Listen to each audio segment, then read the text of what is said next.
Jasmine Crockett gives a secret signal to her dog. 5 minutes, the judge stops the courtroom in shock. Just 5 minutes into the federal courtroom session in Washington, D.C., silence fell like a hammer. As a scarred German shepherd, once wounded in the line of duty, suddenly lunged toward the defendant with a bone-chilling growl. No one understood what was happening until they saw Jasmine Crockett discreetly make a hand signal only the dog would recognize. A hidden listening device was uncovered. A spy network began to unravel. The judge had no choice but to stop the entire trial. But why did Caroline risk everything in front of hundreds of government eyes? And what terrifying truth was being buried beneath this seemingly ordinary case? Storm gray clouds loomed over Washington, D.C., casting a grim shadow on the federal courthouse. The air was thick, rain threatening but never falling, suspense hanging like a held breath. Courtroom 7 buzzed with tension. Armed guards at every door, the gallery packed with reporters, agents, and military brass. This wasn't just a trial, it was a potential national rupture. Whispers of espionage and treason clung to the marble walls, heavy and inescapable. And in the center of it all was a woman who didn't ask to be here, but who would become the unexpected axis of everything. Jasmine Crockett. As the doors swung open, silence dropped like a guillotine. She stepped in, not as a politician, not as a press secretary, but as a sentinel of truth, flanked by her silent companion, Bruno, a scarred, battle-worn German shepherd whose gaze could cut through steel. Every eye turned to her, every judgment weighed her down, but she walked forward anyway. Bruno moved with her in perfect sync, his steps fluid, almost ghost-like on the polished marble floor. His scar along the left flank, a brutal reminder of the day he took a bomb blast head-on to save a president, twitched slightly with each step. He wasn't just a dog, he was a warrior. And Jasmine wasn't just his handler. She was his partner in battles unseen, ones fought not on the streets, but in the shadows of democracy. The two of them were anomalies in this courtroom of suits and smirks. She was not welcomed here. Her presence irritated the elite legal machinery. A press secretary with a dog? Absurd, some scoffed. But Jasmine didn't flinch, because beneath her composed exterior burned the knowledge that the system she stood in was already compromised. She was here not just to observe, but to expose. She didn't wear a badge, but she carried something far more dangerous.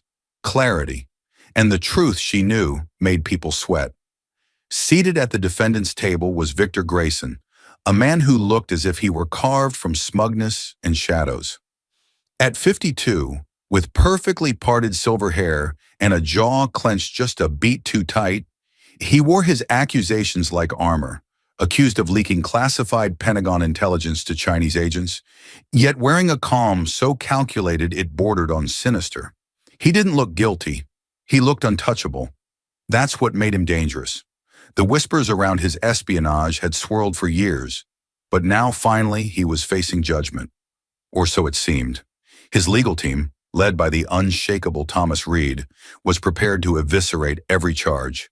The case had no video, no fingerprints, no smoking gun, just rumors, suspicion, and one damning variable they hadn't planned on.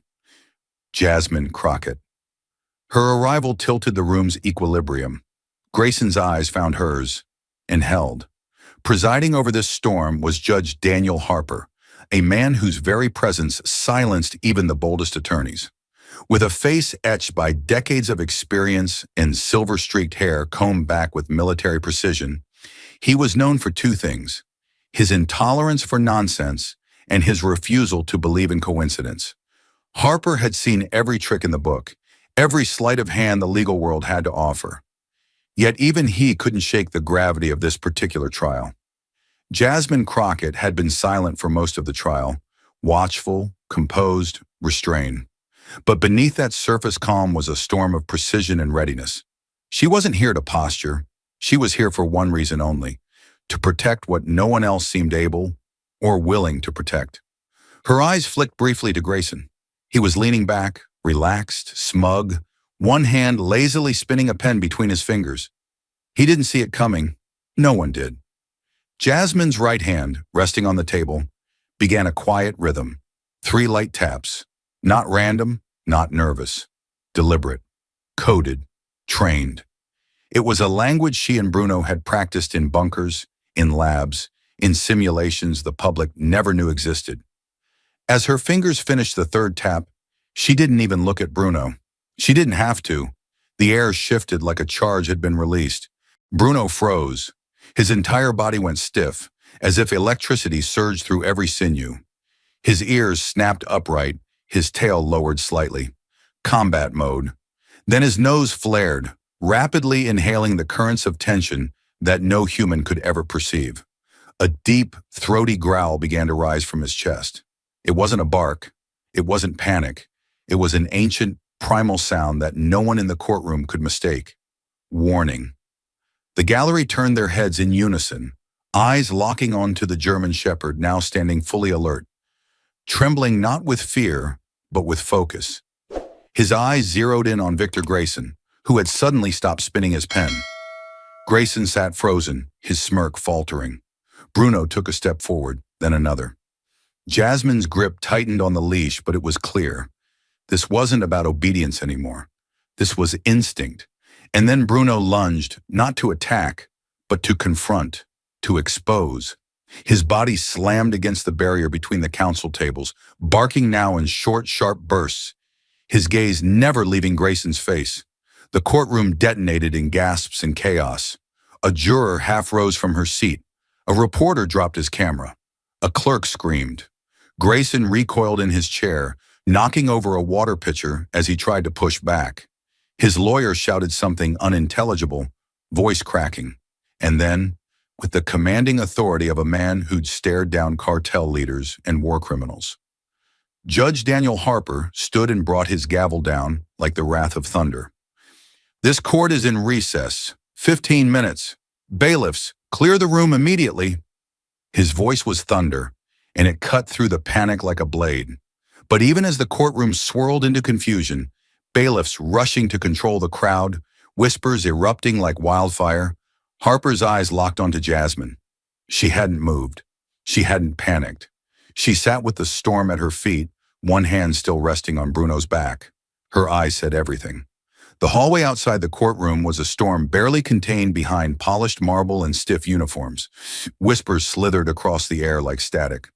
Security guards murmuring into radios.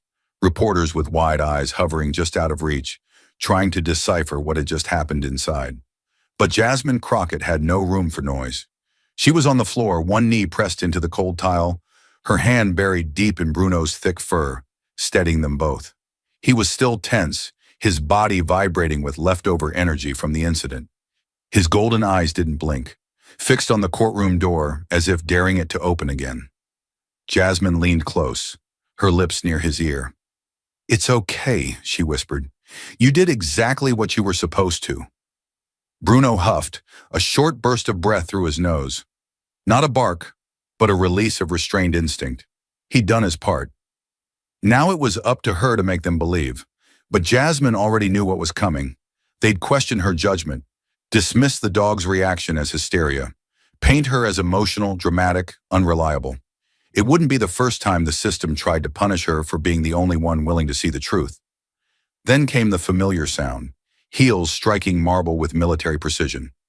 Jasmine didn't have to turn to know who it was. Her mother, Colonel Marietta Crockett, returned, approached with a calm forged from decades of classified operations and war zone briefings. She walked like a woman who'd never been out of uniform, spine straight, eyes hard, resolve written into every line on her face. She didn't ask if Jasmine was okay. She didn't need to. Instead, she knelt beside her daughter, her presence like a shield Jasmine didn't realize she needed. Gently, she brushed a loose strand of hair from Jasmine's face, her voice quiet but razor sharp. "He reacted to something real, didn't he?" Jasmine nodded, throat tight. "They're going to say it was nothing. They're going to say it's all in my head." Marietta scoffed. "They said the same thing to me in '98 when I flagged a mole 3 weeks before the Pentagon would listen. They want intuition until it doesn't fit their report." Jasmine closed her eyes briefly. Grayson isn't just hiding something. He's in control of something, and no one's willing to admit it. Her mother's hand gripped hers. "Then you make them." A few feet away, unnoticed by most, stood Special Agent Ethan Brooks. Lean, worn from too many years chasing ghosts and bureaucratic shadows, Ethan had the look of a man who didn't speak unless it mattered. And right now it mattered. His eyes weren't on Jasmine. They were on Bruno. Still tense, still focused, like he was waiting for the next move in a chess game only he could see. Ethan knew dogs. More than that, he knew patterns. False positives. Manipulated reactions. But this wasn't theater. It was precision. The way the dog had locked onto Grayson, the timing, the sequence. It was trained behavior reacting to something real. And Jasmine Crockett hadn't flinched. She'd expected it. That changed everything. Ethan took a breath and walked briskly past the whispering crowd, down the side hallway, and pushed through the heavy oak doors of Judge Harper's private chambers. The judge was mid-sentence with his clerk when Ethan entered, uninvited and unbothered. "Your Honor," Ethan said, voice low, calm but unwavering. That wasn't coincidence. Bruno's response in that courtroom wasn't accidental. He picked up something, possibly a device, possibly a behavioral cue. But it was targeted, trained. You need to delay the session and authorize a sweep. Harper, halfway out of his robe, froze. He stared at Ethan like a man weighing consequences in real time. "You're asking me to stall a national security trial because of a dog's hunch?" Ethan's eyes narrowed. "Not a hunch. Detection. That animal has a higher clearance than half the people in this building, and he's got a better record than most of them too. If you ignore what just happened, sir, you might be letting a traitor walk out of here free." Harper's face darkened. He didn't like being pressured, especially not by agents. But deep down, something had rattled him during that outburst in the courtroom. Something instinctual. And if a dog could feel it, maybe it was time he trusted his own gut again. The defendant's waiting room, tucked just behind the courtroom, was meant to offer calm, neutral walls, soft overhead lights, the illusion of control. But inside, Victor Grayson was unraveling. He sat hunched at the edge of the leather bench, elbows on knees, fingers twitching against each other in an erratic rhythm. The smug confidence he had worn like armor during the trial had vanished. His suit, still perfectly pressed, now seemed to suffocate him. Sweat dotted his temple, and his breath came faster, sharper. "She signaled him," he muttered under his breath, eyes locked on the floor. "That dog, he knew. She trained him to spot it." His voice cracked on the last word, barely audible, but charged with something that made the air feel heavier. In the far corner, Thomas Reed, his high-powered, meticulously calculated attorney, lifted his eyes from a folder and stared. Reed had defended drug lords, arms traffickers, even foreign diplomats under espionage suspicion, but he'd never seen Grayson like this. He studied his client with quiet intensity, noting the tremble in his hands, the haunted darting of his eyes, the way he kept repeating Jasmine's name, like it was a curse. "What do you mean, spot what?" Reed asked carefully, closing the folder and leaning in. Grayson didn't answer. Instead, he leaned forward, hands clasped together, mouth near his knuckles. "She knows," he whispered. "She doesn't have the proof yet, but she knows. And that dog, he felt it. They're not supposed to feel things." Reed's jaw tightened. Grayson's fear wasn't theatrical. It was raw, unfiltered. And it wasn't about prison. It was about being exposed. Something had rattled him to his core, and it wasn't evidence. It was instinct. The kind of instinct that bypasses facts and hits like a knife in the spine. Reed stood slowly, walked over to the narrow window, and pulled the blind down halfway. He didn't want anyone looking in, didn't want the press snapping a photo of his client sweating bullets while mumbling about dogs and press secretaries. He turned back to Grayson, voice measured but cold. "If there's something you haven't told me, now's the time." Grayson shook his head once, hard, like trying to knock loose a thought he couldn't speak aloud. "I didn't think she'd be here," he said, voice barely above a breath. "I didn't think she'd bring him." His tone dipped into panic again, and Reed stepped back, arms folding. In that moment, he knew. Jasmine Crockett wasn't just an unexpected witness, she was a threat. And Bruno, the scarred, silent shadow beside her, wasn't there to intimidate. He was there to hunt. And Victor Grayson? He was the scent. Bruno wasn't just a dog. He was a legend wrapped in fur and scars. 3 years ago, during a classified security operation at a diplomatic summit in Brussels, he'd done what no human bodyguard could. A man with a briefcase had slipped past 2 Secret Service layers. No one noticed. No one but Bruno. In under 3 seconds, he had crossed the marble lobby, lunged through a line of security, and sank his teeth into the man's arm just as he reached for the detonator hidden beneath his sleeve. The explosion still happened, but not where it was meant to. Bruno took the full brunt of the blast. The president walked away without a scratch. Bruno didn't. Shrapnel tore into his side. His left flank was ripped open, muscle and bone exposed. The scar never faded. Doctors said he'd never serve again. Command wanted him retired. They offered medals, ceremonies, and a quiet home. Jasmine Crockett said no. She wasn't in Brussels that day, but she had studied every second of the surveillance footage. She watched the moment 1,000 times. The blur of movement, the instinctive dive, the raw courage in a creature built for loyalty. When Bruno was declared unfit for active field duty, she pushed back harder than anyone expected a press secretary would. She had clearance, influence, and above all, conviction. "He's not done," she told the agency brass, looking them dead in the eye. "You don't throw away a soldier because he bled." It wasn't sentiment, it was strategy. Jasmine knew the value of intuition, especially the kind that couldn't be faked or taught. So she made Bruno her partner. He became her second set of eyes and ears, shadowing her in meetings, briefings, and secure zones. People scoffed. A dog in the West Wing? They whispered about theatrics, about trying too hard to be noticed. But Jasmine didn't care. Because while others played politics, Bruno saw threats. And now, as they stood side by side in the center of a courtroom built to silence people like her, she knew that same scarred warrior would be the one to crack the system open.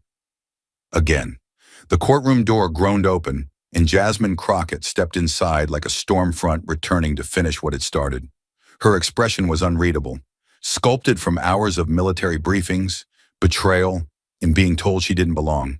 But her eyes, sharp, focused, unrelenting, spoke of war. Bruno walked beside her, every step measured, every muscle taut beneath his coat, like a soldier returning to the battlefield.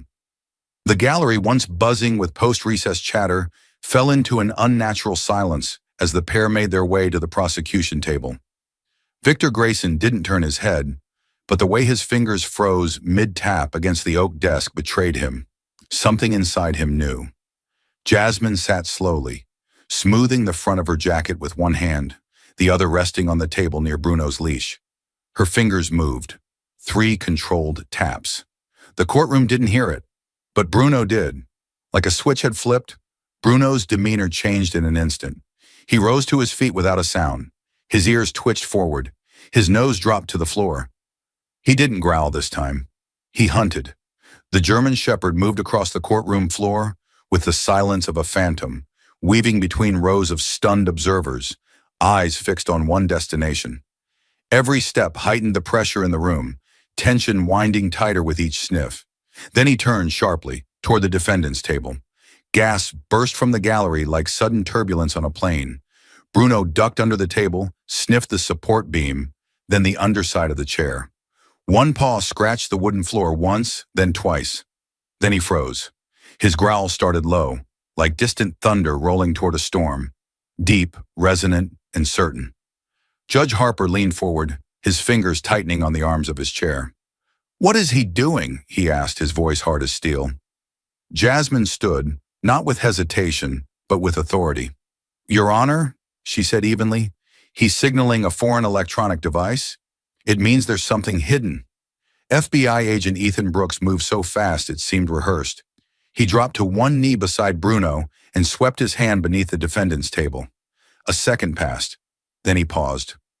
Slowly, he withdrew a tiny matte black object, no larger than a quarter, blinking faintly with a red pulse. "Listening device," he confirmed aloud, "and it's live." The entire courtroom erupted. Chairs scraped, hands clutched mouths, reporters scrambled to tweet.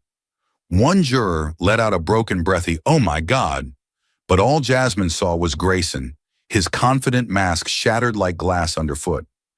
Grayson's face turned a shade paler, his jaw tightening as he tried to maintain composure. His eyes darted, once to the judge, once to his attorney, then finally to Jasmine. She didn't move. She didn't blink. And that silence said more than any argument ever could. Thomas Reed, his attorney, sprang to his feet. "Your Honor," he stammered, we object to this breach of protocol." But Harper wasn't listening.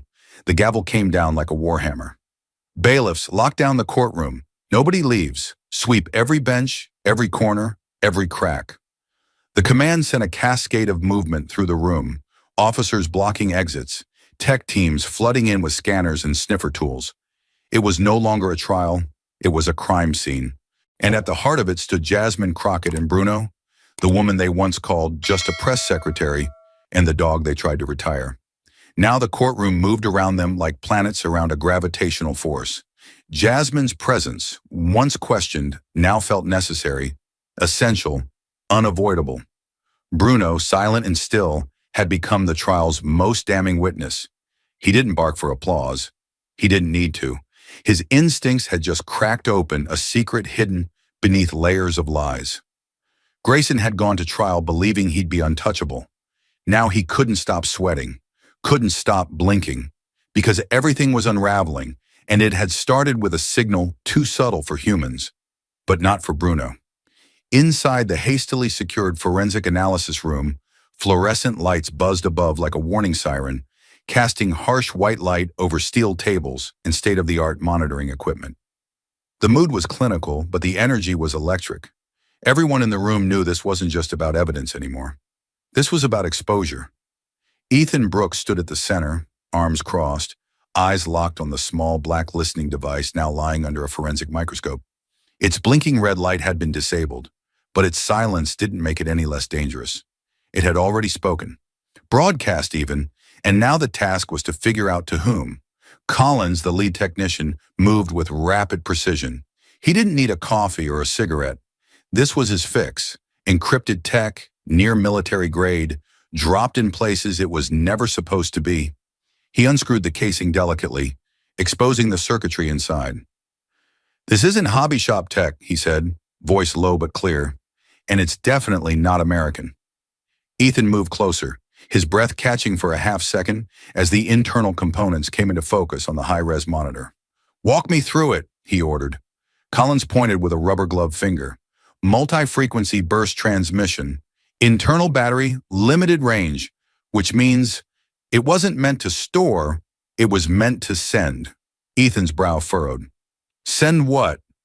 "Everything," Collins replied. "Audio picked up by an ultra-sensitive pin mic wired into the capsule.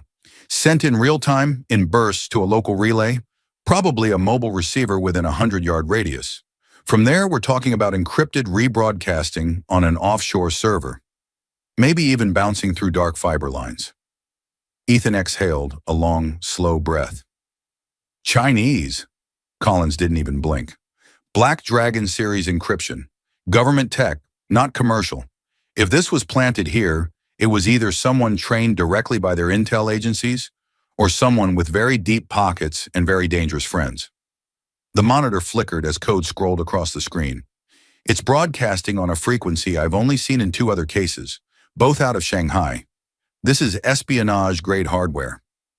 Ethan clenched his fist slowly, the weight of the implications tightening around his chest like a steel trap. A foreign-made surveillance device planted beneath the table of a man on trial for leaking national secrets to China during his federal trial. It was like a knife hidden in the jury box. "Can we trace it?" he asked.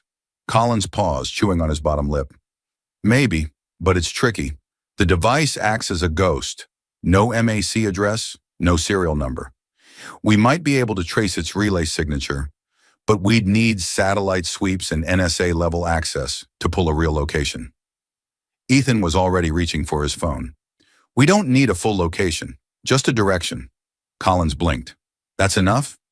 "It has to be," Ethan said, "because right now Jasmine, Crockett, and that damn dog are the only reason anyone even noticed it was here. If they hadn't signaled when they did, this whole case might have slipped into the dark without a trace. He paused, eyes still locked on the silent black disc. And Grayson would have walked free. Again. But even with this breakthrough, frustration itched under Ethan's skin. He knew how the system worked. A foreign device in the courtroom wasn't a conviction. It was an accusation. One the defense would call coincidence or unsubstantiated. He could already hear Thomas Reed spinning it into a narrative about planted evidence or courtroom theatrics. They would say Bruno was triggered by something else, that Jasmine Crockett acted emotionally, that the dog overreacted, that she overreacted, that it was all an act. And Ethan was sick of watching people like Jasmine be right and still get dismissed. He turned back to Collins, voice sharper now. We need anything else. Heat traces, skin oils, dust particulates, anything to tie this device to Grayson or someone working for him. Collins nodded, already assembling another analysis module. We're on it, but it won't be fast. Ethan tapped the table twice, then stared back at the monitor, jaw set. It doesn't have to be fast, he said. It just has to be true. Because truth was the only weapon Jasmine had left. And tonight, that truth had teeth. The knock on the temporary FBI operations door was barely audible over the hum of activity inside. Agents typing, phones ringing, printers spitting out updated briefs. Ethan Brooks didn't look up at first. He was still staring at the schematic of the Chinese listening device recovered from the courtroom. But when the agent posted by the door, opened it, and stepped aside for an older woman to enter, the entire energy in the room shifted. She didn't command attention through volume or presence, but through silence.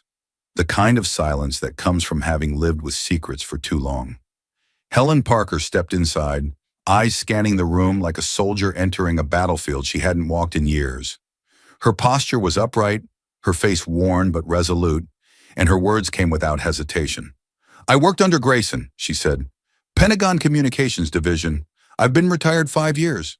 But I saw something I shouldn't have ignored. And after what your dog found today, I think you need to hear it. They sat her down in the debriefing corner, where the acoustics were clean and the lighting harsh by design. Ethan leaned forward across the table, eyes never leaving hers. What did you see? Helen inhaled deeply, then launched into her story with the measured cadence of someone who had testified before, but never quite like this. 2 weeks ago, lower levels of the Pentagon employee garage. I was dropping off paperwork for an old friend. Late at night, maybe 7:15 p.m. I saw Grayson near a black SUV. He was talking to someone I didn't recognize. A man, medium build, tan coat, ball cap. Nothing unusual, until Grayson reached into his coat and pulled out a small package. Could have been a hard drive, a drive clone, something small but important. He passed it to the man like it was routine. No words exchanged. The man left in a black vehicle, but I remember the plate, XJR 5892. I saw it clear as day when he pulled out. The room went dead quiet. Olivia Bennett, standing nearby with her tablet, immediately began typing. Got it, she muttered, running it through DMV and Homeland databases. Ethan sat straighter, every hair on his arm standing up.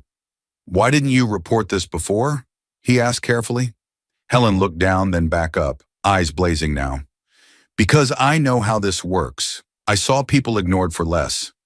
I thought maybe I was overreacting. But after today, after that dog pointed right at him, I can't stay silent anymore. Olivia's voice suddenly cut through the room. We've got a hit. The plate's linked to a dummy logistics company registered in Norfolk.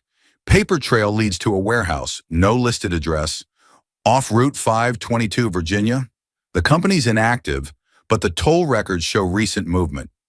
Same vehicle crossed a rural toll reader 2 nights ago.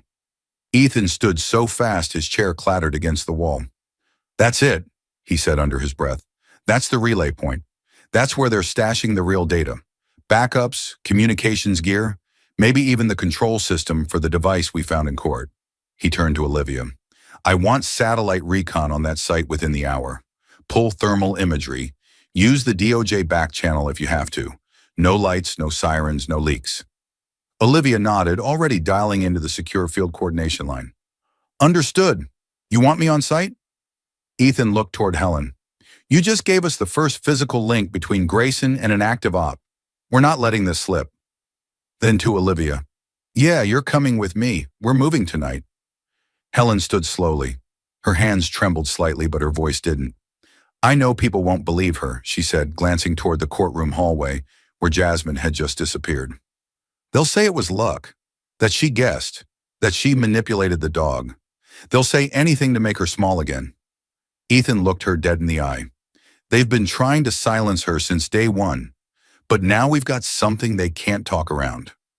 He walked toward the evidence wall, placed the printed license plate photo right next to the image of the surveillance device, and drew a thick red line between them. We just connected dots no one wanted us to find.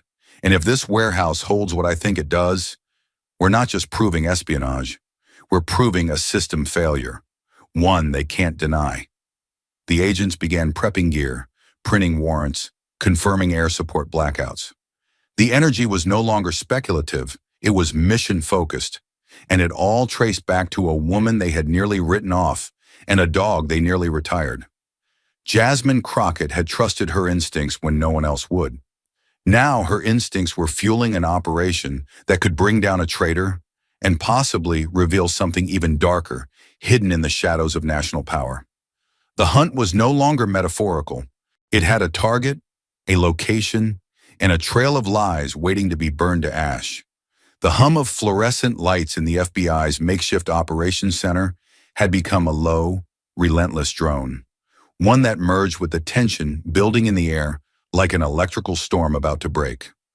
Jasmine Crockett stood still in the center of the room, her arms crossed over her chest, gaze fixed on the floor, but mind racing like a tactical map unfolding. Bruno sat at her side, unmoving, yet visibly coiled. His ears flicked at every unfamiliar sound, every whispered command exchanged between agents. He wasn't just alert, he was agitated. Jasmine had seen that posture before. Back in the West Wing after a suspicious package was discovered 3 floors below the press room. That same trembling stillness, that same quiet growl beneath his breath, that same locked-on awareness that something invisible to human senses was watching, listening, moving. She knelt slowly, placing one hand on his scarred side. You smell it, don't you? She whispered. It's still here. Across the room, Rachel Morgan moved like a ghost, unassuming, deliberate, the nation's foremost K-9 tactical specialist. She crouched beside Jasmine and Bruno, her eyes locked onto the shepherd's body language. He's fixated, she said softly, but not on the courtroom. Something else, still nearby. Rachel stood and addressed the room, her voice sharp but calm. Everyone clear the floor. We're doing a full behavioral grid sweep. No interruptions, no talking, no sudden movements. If something's here, Bruno will find it. Within seconds, chairs were pushed back. Wires coiled, monitors repositioned. The room transformed into a search grid. Rachel gave the signal. Search! Bruno's response was instant. Nose down, tail stiff, he began his slow, spiraling circuit of the room. He sniffed outlets, desks, the coffee table, nothing. Until he reached the far wall, a visitor's area where no one had sat for hours. He paused, nose hovering just inches above the arm of an old plastic chair. Then he turned, circled the chair twice, and stopped dead. A low, guttural growl emerged, and he planted his front paws firmly on the cushion. Jasmine's breath hitched. Rachel was already there, slicing into the fabric seam with a scalpel. Foam parted. The faint click of something metallic echoed through the room. And then she pulled it out. A sleek black device the size of a lipstick case.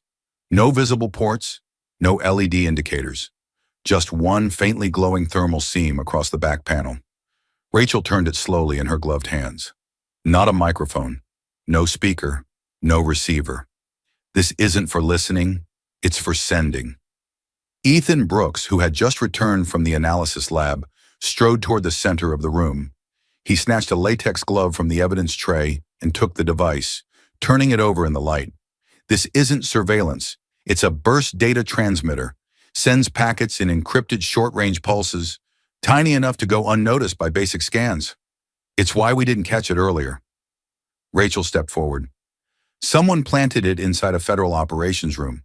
This wasn't a leftover. This was planted after the court disruption.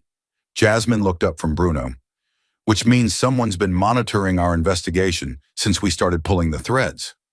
Ethan's eyes darkened, and feeding that information back to Grayson or whoever's running point for him.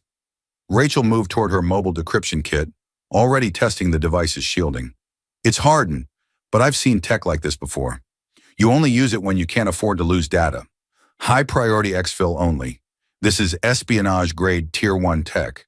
Something we'd expect to find behind embassy walls or inside an encrypted kill switch server farm. She looked up, and it was under a chair in our secure room. The realization sucked the oxygen out of the air. The operation was no longer theoretical. This wasn't a rogue analyst offloading old secrets. This was ongoing, live, and inside their perimeter. Ethan paced twice, then spun toward the mission map. We're not waiting for confirmation anymore. He slapped a red file down on the war table. Satellite images, thermal signatures, topographic scans, all tied to the shell company property Helen Parker's intel had revealed. Here, he said, pointing at a fenced compound half buried in the forest off Route 522. Private land, no power grid, no wireless signal, no utility registration. It's dark. It's dead. It's perfect. Olivia Bennett entered the room at that moment, holding a new printout. Thermal sweeps confirm movement inside the building. Low activity, consistent with minimal occupancy. Like 2, maybe 3 people rotating shifts. Ethan grabbed it, scanning the numbers. And the plate from the SUV Helen saw? Same one pinged near this site just 3 days ago. He looked to Jasmine. This is it. Jasmine's expression didn't change. But Bruno growled softly again, a sound more like confirmation than threat. She stood, her hand still resting on his back. If they're still in there, she said, voice cold as winter steel, then every secret Grayson is hiding is about to come spilling out. Ethan turned to his team. We're going in quiet. Tactical gear only. No lights, no heat signatures. If they know we're coming, they'll torch the place before we get close. Rachel clipped a high-frequency beacon to Bruno's collar. We'll go through the west flank. Bruno leads point. If there's a scent trail, he'll find it. The agents began moving, loading weapons, syncing comms, sealing files. Jasmine walked behind them like the eye of a storm, Bruno at her heel. They had spent the entire day being disbelieved, dismissed, and disregarded. But now, the game had changed. The evidence had a pulse. The conspiracy had a location. And Jasmine Crockett, the woman they once called just a press secretary, was now leading a federal espionage takedown with a dog that had seen through the lies before anyone else dared to. The operation had a name now, and it started with her. The black SUVs rolled to a silent stop just past midnight, headlights off, tires crunching over gravel, and dried leaves as if the land itself had been untouched for years. The warehouse stood like a corpse in the woods, its siding rusted, its windows either shattered or sealed with warped plywood. At first glance, it looked abandoned, a forgotten relic of industrial decay. But the FBI's thermal scans didn't lie. There was movement here, faint, precise, deliberate. As the team fanned out, weapons drawn and radios set to whisper, Ethan Brooks motioned to Bruno and Jasmine, who stepped forward together like an arrowhead. Bruno's nose dropped low, scanning the air, his breathing steady. Jasmine watched him like a co-pilot reading terrain. Every twitch of muscle, every shift in stance meant something. And then Bruno stopped. Just outside the warehouse's warped loading dock, he stiffened, growled low, and turned left. His paws traced a narrow path in the dust. Footprints, fresh. Someone had been here hours ago, and not just passing through. The door creaked open under Rachel's gloved hand, revealing a cavernous, empty space lit only by moonlight, spilling through broken rafters. Empty crates lay scattered, but something felt wrong. Too clean, too arranged, the kind of mess meant to look like a mess. Bruno pulled ahead, weaving between support beams, his tail low and rigid. Then, without warning, he veered sharply toward the far wall, nose working furiously at a section of cracked concrete, partially hidden by an overturned workbench. Jasmine crouched beside him, brushing away the dust.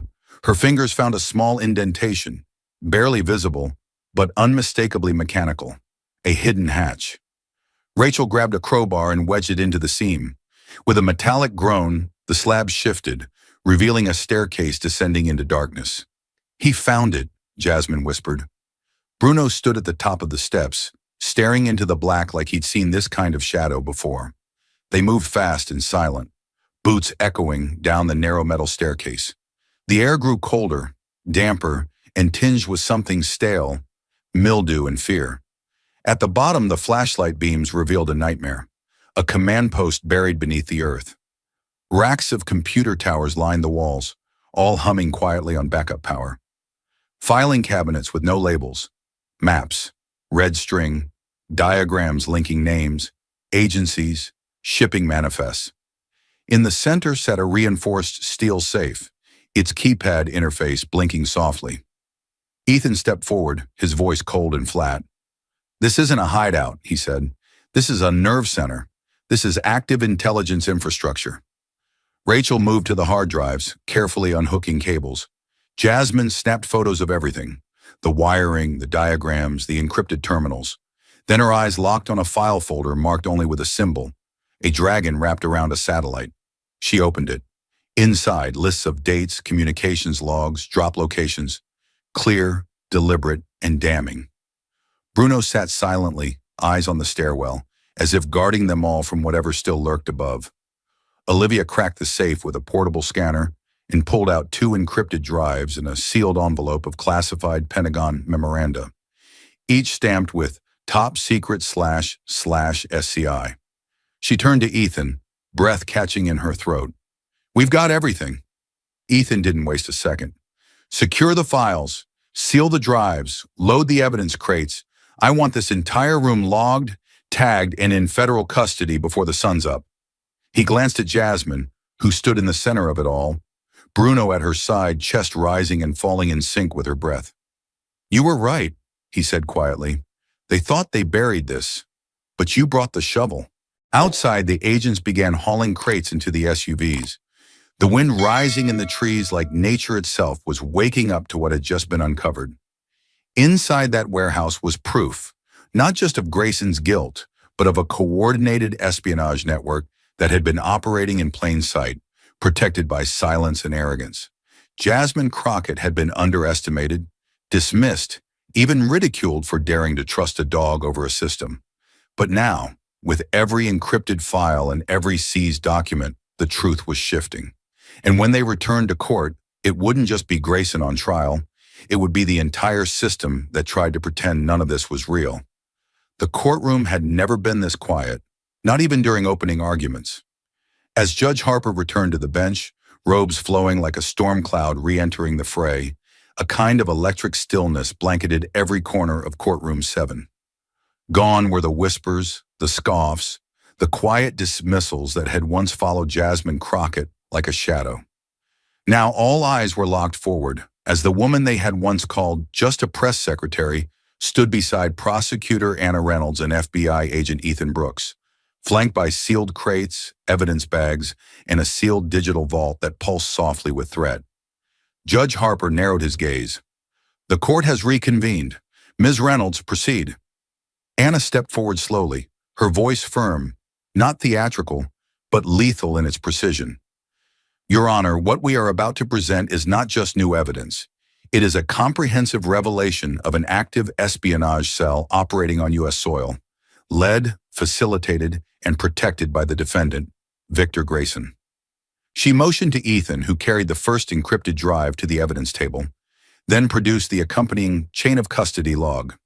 "This hard drive," he began, "was recovered from a subterranean bunker in rural Virginia, linked directly to a vehicle traced from the Pentagon parking lot via witness testimony and vehicle records." He paused, lifting a fingerprint analysis sheet. "The device contains terabytes of stolen data, classified communications between U.S. defense contractors, redacted transport protocols, and internal briefings from the Department of Defense. And it bears one fingerprint more than any other, Victor Grayson's, verified, matched, and confirmed by independent forensic labs." The room didn't gasp. It didn't have to. The weight of what was being said slammed into everyone like a tidal wave. Judge Harper leaned forward slightly, eyes flint hard. Go on. Anna opened the next file. Included in the physical evidence are diplomatic correspondence logs, digitally captured from within the hard drive, signed and time-stamped, proving that Mr. Grayson had direct, ongoing contact with representatives of the People's Republic of China's Intelligence Bureau. She lifted a printed page, a scanned memorandum in Mandarin, followed by its official translation. The language is clear. These aren't theoretical ties. These are operational directives. Grayson didn't sell secrets once. He reported in, regularly. Over months across the courtroom, Grayson sat frozen, the color draining from his face. His attorney leaned toward him, whispering frantically, but Grayson barely moved. Jasmine, standing just behind the FBI team, watched his reaction like a hawk watching a dying fire. Her hand rested gently on Bruno's back, the scarred shepherd now lying quietly at her side. A sentinel whose nose had done what entire systems failed to catch. Ethan stepped forward again.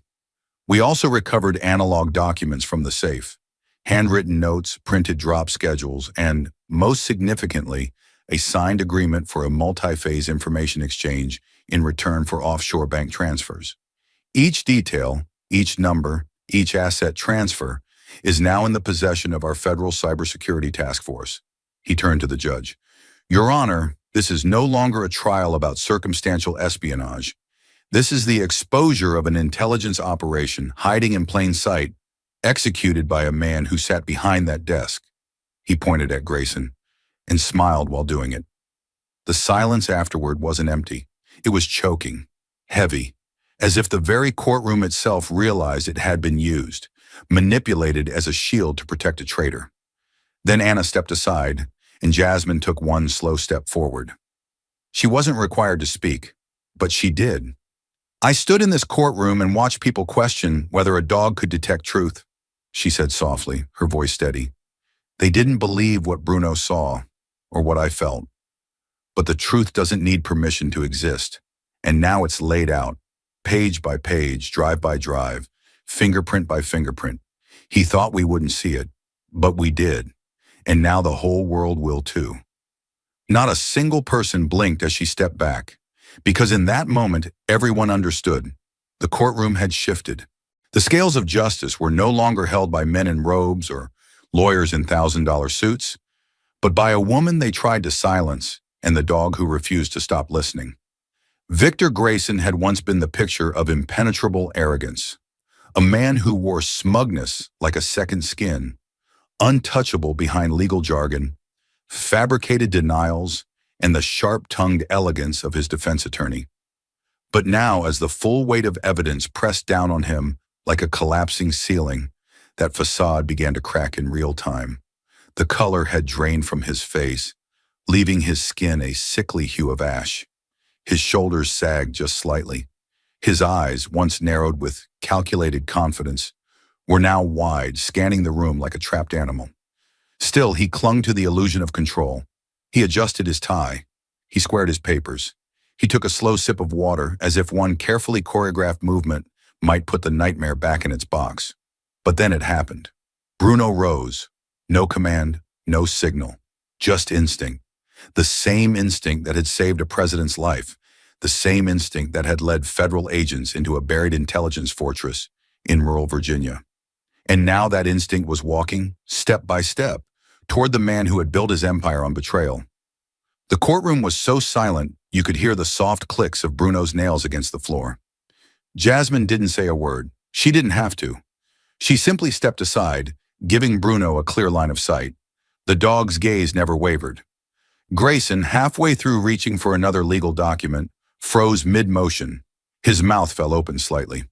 Bruno stopped just short of the defense table, his eyes locked on Grayson's like he was looking through him, into him.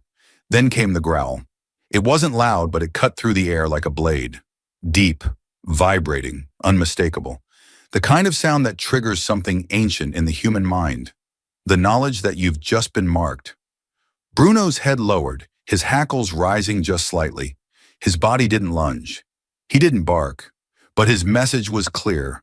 I remember you. Grayson flinched. A shiver rolled down his spine so violently that he gripped the edge of the table to steady himself. His hand slipped. His water glass tipped and shattered on the floor. He staggered back from the table as if the air itself had turned toxic. His attorney stood, confused, trying to catch him, but Grayson had already started to unravel. I need, he choked out, lips trembling. Your Honor, his voice cracked. He looked up, eyes bloodshot, filled with panic. I want to change my plea. The courtroom gasped, and even Judge Harper, who had seen cartel lords, weapons smugglers, and foreign spies crack under pressure, sat forward. Repeat that, the judge said, his voice low and severe. Grayson nodded so fast it looked like his neck might snap. I did it, he said, louder now, desperation seeping through every syllable. I gave them the files, I gave them everything. The Chinese handlers, the network plans, the names. I didn't think. He stopped, breath caught in his throat. I didn't think anyone would find out. His attorney tried to interject, but Grayson shoved him aside, speaking now in rapid, frantic bursts. It started small, data leaks, nothing sensitive, just testing the channels. Then they offered money, then pressure, then threats. I thought I could manage it, control it, but it got out of hand. I was in too deep. He looked to Jasmine. She knew. From the start, she knew. And that dog, his voice broke. He looked at me like he knew my soul. Judge Harper's gavel slammed once, the sound like thunder in a tomb. Mr. Grayson, for the record, are you formally changing your plea to guilty on all counts? Grayson nodded, barely able to hold himself upright. Yes, guilty. I'm guilty. The courtroom was frozen in disbelief. For a moment, no one spoke. No one moved. And then all eyes turned to Jasmine and Bruno. The woman who had been doubted, dismissed, and disregarded. The dog they had nearly retired. They stood like statues in the chaos they had just shattered. Calm, composed, unshaken. Judge Harper adjusted his robe slowly, eyes lingering on Jasmine with something that had never crossed his face before. Awe. Let the record show, he said, his voice heavier than ever, that in this courtroom, truth was not delivered through conventional means. It was unleashed. Jasmine said nothing. She looked down at Bruno, gently scratched the spot behind his ears where the scar was deepest, and whispered so only he could hear, Good boy, you did it. Bruno wagged his tail once, quietly, purposefully, because in that moment, the verdict wasn't just legal, it was undeniable. Grayson hadn't been broken by arguments. He had been unraveled by truth in its purest form. A scarred dog with no agenda, a woman with no armor but instinct, and a silence that spoke louder than any prosecutor ever could. The courtroom didn't just react, it erupted. As Judge Harper's sentence echoed through the chamber, the air snapped like a tension wire finally severed. Journalists whispered urgently into recorders and phones, their voices quivering with the realization that history had just been made. Several jurors looked shell-shocked, gripping the edges of their seats as if bracing for aftershocks. Gasps turned into murmurs, murmurs into murmured tears. Even the court officers, hardened veterans of high-profile trials, stood a little taller, the weight of the verdict anchoring them in the moment. Judge Harper didn't blink. He didn't need to raise his voice.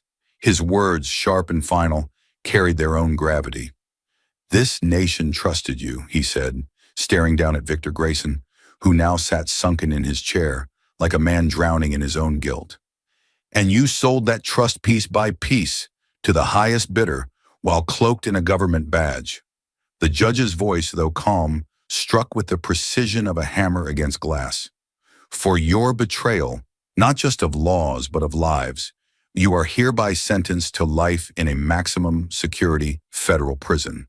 No parole, no leniency, no absolution. He leaned forward, pausing just long enough to let the weight settle. You will live out your days behind concrete and steel, watched by the same government you once tried to dismantle. Then he turned toward the gallery. His voice softened, but only slightly. Let it also be known that this court acknowledges a witness who did not speak, who could not testify, but who acted with clarity, precision, and integrity unmatched by any human present. Bruno, the service dog, did what entire systems fail to do. He sensed the truth. He is hereby recognized as an instrumental part of this trial and a guardian of justice. We owe him and his handler our deepest respect. The room stilled again, this time not in silence, but in reverence. All eyes turned to Jasmine Crockett. She stood slowly, tears stinging her eyes but refusing to fall. The weight of everything, the doubt, the accusations, the humiliation, the relentless battle to be heard, pressed in on her chest like iron. And yet she didn't stumble. She crossed the floor with quiet, undeniable strength and dropped to one knee beside Bruno. He looked up at her, tail thumping once on the floor. His eyes, warm, intelligent, steady, locked with hers, and something ancient passed between them. Not relief, not pride, understanding. She placed both hands gently on either side of his face and leaned in close, her forehead brushing his. "We did it," she whispered, her voice cracking. "We finally did it. They tried to shut us down, tried to bury what we saw, what we knew. But they couldn't. You held your ground, and I followed you through the fire." She closed her eyes for a moment, then added even softer, "You saved this country, Bruno. You saved me." He didn't bark. He didn't move. But somehow in that stillness, the truth roared louder than any declaration ever could. Behind them, the courtroom began to move. Papers shuffled, law clerks packed files, agents collected evidence crates. But none of it mattered. For Jasmine and Bruno, this was the only moment that counted. The moment when everything they fought for was no longer doubted, no longer silenced, no longer brushed aside as instinct or emotion or illusion. Anna Reynolds approached quietly, her expression one of awe. "He'll never see freedom again," she said, nodding toward Grayson, "because of you two." Jasmine looked up, eyes shining but strong. "Because of us," she corrected, "because we never stopped trusting what others were too afraid to believe in." Across the room, Judge Harper removed his glasses, watching the scene not as a jurist, but as a witness. A man who, despite all his years in law, had just seen something no precedent could explain. That sometimes justice doesn't come from the system, but from those willing to stand against it, even if one of them walks on four legs. Jasmine Crockett never asked to be a hero. She wasn't chasing headlines or hunting glory. She wasn't even supposed to be in the courtroom that day.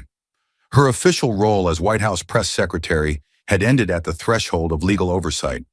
But where others drew boundaries, Jasmine stepped over them. Not recklessly, not arrogantly, but with a calm, unshakable belief that something was wrong. While senior officials dismissed the charges as a political stunt and seasoned investigators wrote Grayson off as a paper ghost, Jasmine listened to the gaps in the narrative. She watched the way Grayson never blinked during certain questions, how he smiled when he shouldn't have, how his calm looked too rehearsed. And most of all, she listened to Bruno, the only one who didn't care about decorum, procedure, or public image. He responded to patterns humans couldn't perceive, and Jasmine didn't just observe his cues, she trusted them. In a room full of experts with credentials, Jasmine held on to the one tool they couldn't quantify: intuition. And in doing so, she cracked open a case that none of them dared to believe. Bruno was never supposed to come back into the field. After the bombing in Brussels, after the scars and the surgeries, the agency had signed his retirement paperwork with solemn bureaucratic finality. But Jasmine tore it up. She saw something in him others had written off, a fire still burning behind those watchful eyes, a mind still sharp, still connected to that ancient line between predator and protector. He was wounded, yes, slower maybe, but his soul remained unshaken. When Jasmine brought him into that courtroom, they scoffed. They said it was theater, that she was desperate for attention. But Bruno didn't bark for approval. He wasn't there for show. He was there for one reason only: to expose the threat others couldn't smell. His first growl was dismissed. His second froze the courtroom. His third unraveled a man who had betrayed an entire nation. Bruno didn't just prove himself, he redefined what it meant to be vital. And when the systems failed, when every safeguard fell short, it was a dog who stood tall. But none of it would have mattered without unity. The strength of this mission wasn't in one person or one moment. It was in the way five completely different people, each broken or underestimated in their own way, chose to trust each other. Jasmine brought the fire. Bruno brought the instinct. Ethan Brooks, the hardened counterintelligence agent, brought the authority, but more importantly, the humility to say, I was wrong. He'd doubted Jasmine. He'd questioned Bruno. But when the clues aligned, he didn't cling to ego. He acted. Anna Reynolds, the government's most relentless federal prosecutor, brought the law's fury, but she also brought clarity. She set aside skepticism and stood with Jasmine in court, reinforcing her with legal steel. Rachel Morgan, Bruno's handler and trainer, added the missing piece, a bridge between beast and human, decoding the language of instinct into something even the courtroom could understand. Together, they weren't a team formed by bureaucracy. They were a force shaped by necessity, trust, and shared defiance. Each of them carried wounds. Jasmine of being underestimated and dismissed. Bruno of physical pain and near obsolescence. Ethan of misjudging truth. Rachel of watching her work shelved too soon. And Anna of being told what battles were winnable. But their alliance transformed those wounds into weapons. When Grayson's defenses fell, when the hard drives were opened and the safe revealed its secrets, it wasn't just the collapse of a spy network, it was a triumph of unorthodox courage. The kind that doesn't wear medals, the kind that doesn't make headlines, the kind that whispers instead of shouts, but leaves shockwaves in its wake. So when the courtroom fell silent after the sentence was passed, when Bruno sat quietly at Jasmine's side, no longer growling, just watching, when Anna closed her folder with finality and Ethan stepped back from the evidence table with the weight of the nation lifted just slightly from his shoulders, it wasn't the end, it was the proof. That loyalty is louder than lies. That intuition can pierce through any darkness. And that five people and one dog can rewrite the ending of a story no one thought they had the power to change. The courtroom may have emptied, the verdict may have been passed, but the echoes of what transpired during the trial of Victor Grayson would ripple far beyond the marble walls of justice. This wasn't just the takedown of a single traitor.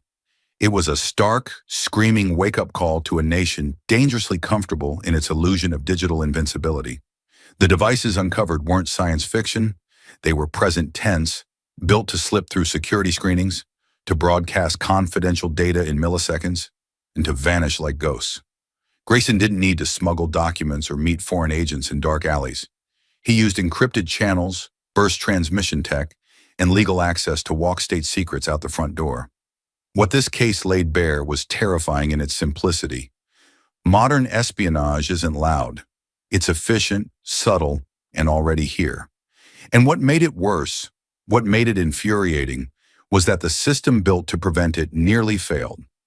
Grayson operated under the noses of credentialed experts, protected by protocol, insulated by bureaucracy. The agencies tasked with guarding national security were too fragmented, too hesitant to trust instinct, too afraid to question patterns that didn't fit within neat checklists. Had it not been for Jasmine Crockett, a woman whose only weapon was her gut, and Bruno, a dog whose instincts outperformed billions of dollars in surveillance equipment, Grayson would have walked free. That's the tragedy behind the victory. Not that it happened, but that no one stopped it until a civilian and a scarred service dog forced the truth into the light. But perhaps the most haunting truth is this. Grayson isn't the only one. He was just the one who got caught. For every hidden transmitter found beneath a courtroom table, how many remain buried in boardrooms, government buildings, server rooms? The war for national security is no longer fought with armies. It's fought with silence, with fingerprints on glass, with off-the-books bank transfers and code strings buried 6 layers deep in fiber optic shadows. And if the justice system continues to scoff at gut instinct, if it keeps sidelining those who notice the small things, those who pay attention to body language, to breathing patterns, to dogs growling when no one else hears the danger, then we are building our own vulnerability with gavel and robe. Yet through all of that, through the darkness, the failure, the deception, a lesson burned through the fog. Courage is contagious. Jasmine didn't just follow her instincts, she defended them. She was mocked, sidelined, doubted at every turn, but she stood firm.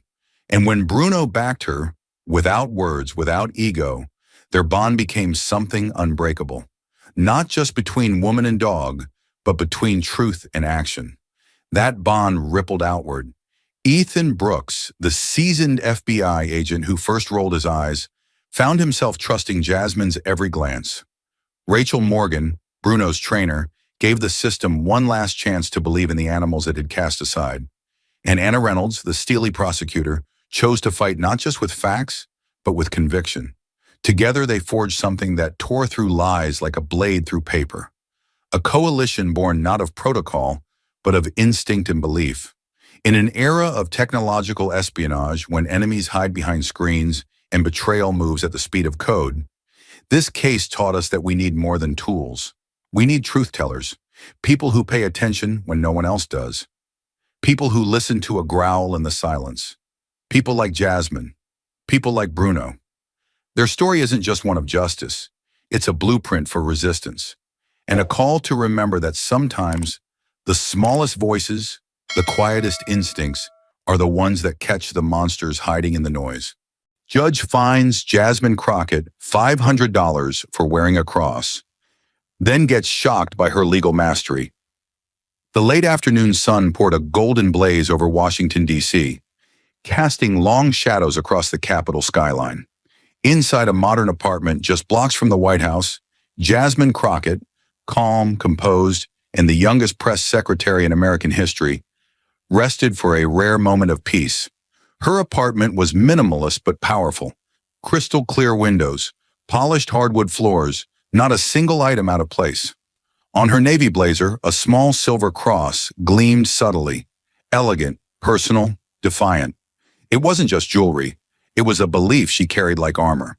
Then her phone rang. The caller ID read only one name, President Donald J. Trump. She answered without hesitation. "Jasmine," came the commanding voice, "there's a situation. A group of Christians is suing the city for banning public prayer. D.C. local court, I want you there. Sit, observe, and report directly to me. Now!" The line went dead. No time for questions. Jasmine stood up, tension crackling in the air. She grabbed her bag, snapped on her heels, and buttoned her blazer, the cross on her collar steady and bold. In the elevator, her reflection stared back, calm but battle-ready. She'd faced reporters, defended policies, but this was different. This was personal. Today, she wasn't just a press secretary. She was a Black woman walking into a courtroom with her faith on display. The D.C. local court was a furnace of tension wrapped in marble and bureaucracy. The moment Jasmine Crockett stepped through the glass doors, she was hit by a wall of noise and movement. Low murmurs from anxious defendants, the rustling of papers, the mechanical tapping of courtroom clerks typing endless streams of citations. The air was heavy, not with heat, but with nerves. It smelled faintly of old wood, cheap coffee, and anticipation. Benches lined with people from every walk of life were packed shoulder to shoulder, waiting to be called for everything from unpaid parking tickets to minor lease disputes. A teenage boy in ripped jeans argued with his father under his breath. Two women in colorful faux fur jackets shared gum while flipping through documents, one of them wearing a necklace the size of a small chandelier. A man slouched in the front row wearing a tattered t-shirt printed in bold red letters, "I am the law." It was ironic, loud, almost confrontational. No one batted an eye. The court clerk barely looked up. The bailiff didn't move. Jasmine paused for a beat, scanning the room like a field operative taking in enemy terrain. Her every instinct sharpened. The courtroom wasn't large, but the chaos compressed it, making the space feel smaller, tighter, claustrophobic. She found a spot in the middle row and sat, back straight, phone in hand, ready to take notes. The cross on her collar caught the courtroom lights and glimmered faintly. She noticed a few glances, subtle, lingering, but shrugged them off. She wasn't here to stand out. She was here to observe, and yet something gnawed at her gut. There was a strange stillness beneath the noise, like a breath being held just a second too long. Something unspoken but unmistakably hostile. The door behind the judge's bench swung open with a groan that silenced even the whispers. Every eye turned. Judge Charles Hargrove entered like a storm contained in human form. 62 years of authority clung to his steps like armor. His robe was jet black, stiff, perfectly pressed, so pristine it almost gleamed. His gait was rigid, calculated, like he moved on rails forged from old-world power. His hair was gray at the temples, combed back so tightly it looked painful. Wire-rimmed glasses sat on the bridge of his nose, their frames thin and cold like surgical instruments. But it was his eyes, flat, gray, unforgiving, that gave away the truth. Hargrove didn't see individuals. He saw disruptions. He saw threats. He saw control slipping any time someone challenged his order. He didn't speak at first. He simply scanned the room, his gaze a scalpel carving through every face in the crowd. He lingered on no one for more than a second, until he reached Jasmine. His eyes froze, just for a moment, long enough for her to feel it. Then, like a machine rebooting, he looked away and sat down at the bench, his black robe folding around him like smoke. "All rise," barked the bailiff, but the command felt more like a warning. Jasmine rose with the others, composed but alert. She'd studied Hargrove in news reports before, infamous for his rigid courtroom control, notorious for controversial rulings, and deeply feared for his unpredictable temperament. But nothing in the headlines had prepared her for the way the room shifted under his presence. It was like oxygen thinned, and everyone knew order wouldn't just be maintained, it would be enforced. As people began sitting again, Jasmine glanced around. The man in the slogan t-shirt hadn't moved an inch. The woman in the gaudy necklace was now sipping a drink from a cup she'd smuggled in. Not a word of reprimand. Judge Hargrove dealt with each case like clockwork, cold, fast, mechanical. But then his eyes shifted. They stopped mid-scan, froze, and locked onto her. Not her face, not her press badge, but her cross, that small silver emblem on her collar. Silent, still, and shining under the flickering courtroom lights, became the center of his focus, as if it were a weapon she had smuggled in. The change was instant. Hargrove's brow tightened. His fingers, once lazily tapping the gavel, curled into a fist. Something had triggered him, and it wasn't noise or disrespect. It was belief. Jasmine caught it. She saw how long he stared, how his gaze flicked from the cross to her eyes with thinly veiled contempt. She shifted slightly in her seat, not out of discomfort, but to let the light catch the cross again, on purpose. She wanted to be sure. And yes, he flinched. It wasn't fashion he objected to. He had ignored the woman with the blinding necklace and the man with the vulgar t-shirt. This wasn't about decorum. It was about faith, specifically her faith. In a room where chaos wore sequins and slogans, Jasmine's silent cross was the only thing that disturbed the order. Judge Hargrove's gavel slammed down with the weight of thunder, loud, final, and laced with personal contempt. It was more than a call to order. It was an announcement, a shot fired across the room. His eyes, glinting with something colder than mere discipline, locked onto Jasmine Crockett like a predator identifying its prey. "Miss Crockett," he said, his voice low but sharp as broken glass, "you will remove that cross from your attire. Now." His words didn't echo with legal authority. They rang with disdain, like a man spitting out a taste he found offensive. Gasps rose from the gallery, a dozen heads turning toward Jasmine. But she remained motionless, calm. Her hands rested in her lap, her back straight, her chin slightly raised. Not in arrogance, but in unshakable dignity. The silver cross nestled on the collar of her blazer was not glowing or flashing. It simply was, quiet, subtle, unyielding. And in that stillness, it screamed louder than anything else in the courtroom.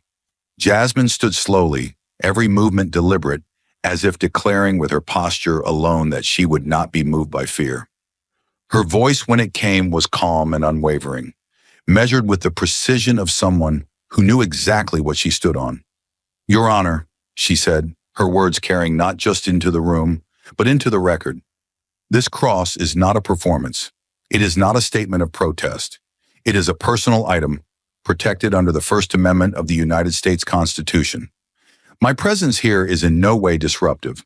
I am observing these proceedings on official assignment, My attire is professional. My behavior, respectful. She paused just long enough for the words First Amendment to hang in the air like a verdict already rendered. She didn't need to raise her voice. She had law on her side. But Hargrove didn't flinch. He only leaned forward, narrowing his eyes like a man baited into a fight he didn't expect, but couldn't resist. His next words came out like poison. This is a courtroom, not a church, Miss Crockett. My courtroom.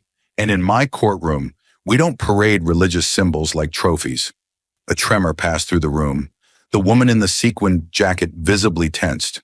The man in the slogan shirt stopped chewing gum. Even the court reporter looked up, her fingers hovering, uncertain whether to keep typing or just listen. Jasmine stared at him, her expression unchanged. But inside something burned, not from offense, but from recognition. This wasn't about procedure. It was about power. And more importantly, about where that power drew the line. Her cross had crossed it. The gavel slammed again, violently this time.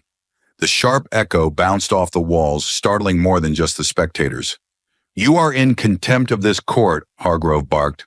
$500, effective immediately. Pay it or be escorted out. The words dropped like a bomb. Audible gasps filled the room. Whispers rippled through the benches like wind through dry grass. She didn't even speak, someone muttered. He's serious? Said another. A woman leaned toward her lawyer and whispered, He's letting that guy wear a shirt that mocks the law, and she's fine for a cross? Eyes darted back and forth between Jasmine and the judge, disbelief blooming in every corner of the room. But Hargrove was unmoved. The fine wasn't about disturbance. It wasn't about rules. It was about her, who she was, what she wore, and what she quietly represented. Jasmine stood her ground, her eyes never leaving his. Understood, she said, her voice even, though behind it, a storm was brewing. Her posture didn't shrink. It sharpened. She didn't plead. She didn't argue. She absorbed the injustice like a blade she intended to return later. And the crowd saw it. They saw the quiet composure in her stance, the way she didn't crumble under the weight of targeted humiliation. Some began to shift in their seats, uncomfortable now, not with her, but with him. Something unspoken began to form in the air. This wasn't a courtroom maintaining order. This was a man with a gavel punishing belief. Even the court staff couldn't hide their unease. The clerk, Mrs. Thompson, blinked twice before resuming her typing, her fingers noticeably slower than before. The bailiff, James Wilson, a man of discipline and few words, glanced from the judge to Jasmine with something almost like pity in his eyes. He'd seen dozens of contempt fines over the years, but none quite like this. None quite so personal. Jasmine didn't look at him. She didn't need allies. Not yet. She just needed the moment to pass, to burn itself into memory, into evidence. Because Jasmine Crockett wasn't just a woman with a cross. She was a woman with a purpose. And this courtroom, this fine, this act of injustice, it had just turned her purpose into a mission. A slow, calculated silence gripped the courtroom after the fine was issued. But Jasmine Crockett remained still, unshaken. Her eyes never left Judge Hargrove's, though the tension between them could have been cut with a knife. The murmurs were still floating across the room like uneasy ghosts, but Jasmine had stopped listening. Something shifted in her demeanor, not fear, not defeat, but precision. She reached into her document bag with deliberate grace, pulled out a sleek leather folio, and unzipped it. The crowd leaned in unconsciously. From within, she retrieved a gold-trimmed card, small but unmistakable, and held it high enough for the room and Hargrove to see. It shimmered under the courtroom's pale fluorescent light like a badge of war. My name is Jasmine Crockett, she said, voice sharp and focused. I am the White House press secretary under President Donald J. Trump. The room collectively inhaled, even the bailiff's posture shifted. And I have been assigned to this courtroom on direct presidential order to observe this religious freedom case, she added, her voice steady, almost surgical. For a moment, Judge Hargrove didn't react.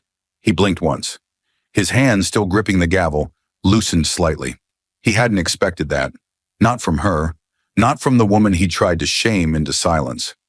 This cross, Jasmine continued, tapping lightly on the silver emblem pinned to her blazer, is not a statement of rebellion. It is a personal symbol of faith. It is protected speech under the First Amendment of the United States Constitution, and her thumb subtly tapped the screen of her phone. I have recorded this entire exchange, from the moment you first addressed me.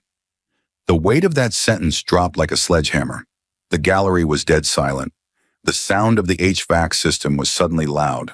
The clack of a single key from the court clerk sounded like a gunshot. Hargrove's jaw twitched. She stepped forward, just enough to let the authority behind her words land fully. What you've done here today is not just a misuse of discretion, she said, her tone razor sharp. It is a constitutional violation, and I'll be happy to cite precedent.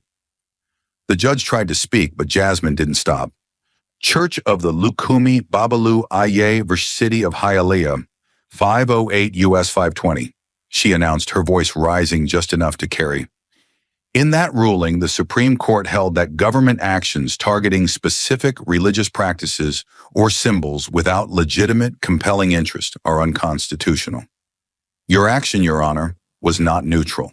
It singled me out while others were allowed to wear expressive clothing and jewelry. This is targeted suppression. There it was, the shift in power. You could feel it. It was like a slow tremor running beneath the courtroom floor. Hargrove's fingers twitched on the gavel, but it never lifted. His face flushed, his nostrils flared, but he said nothing. Jasmine's words had landed like strikes, measured, clean, impossible to refute. Across the courtroom, heads turned again, not toward the bench, but toward her.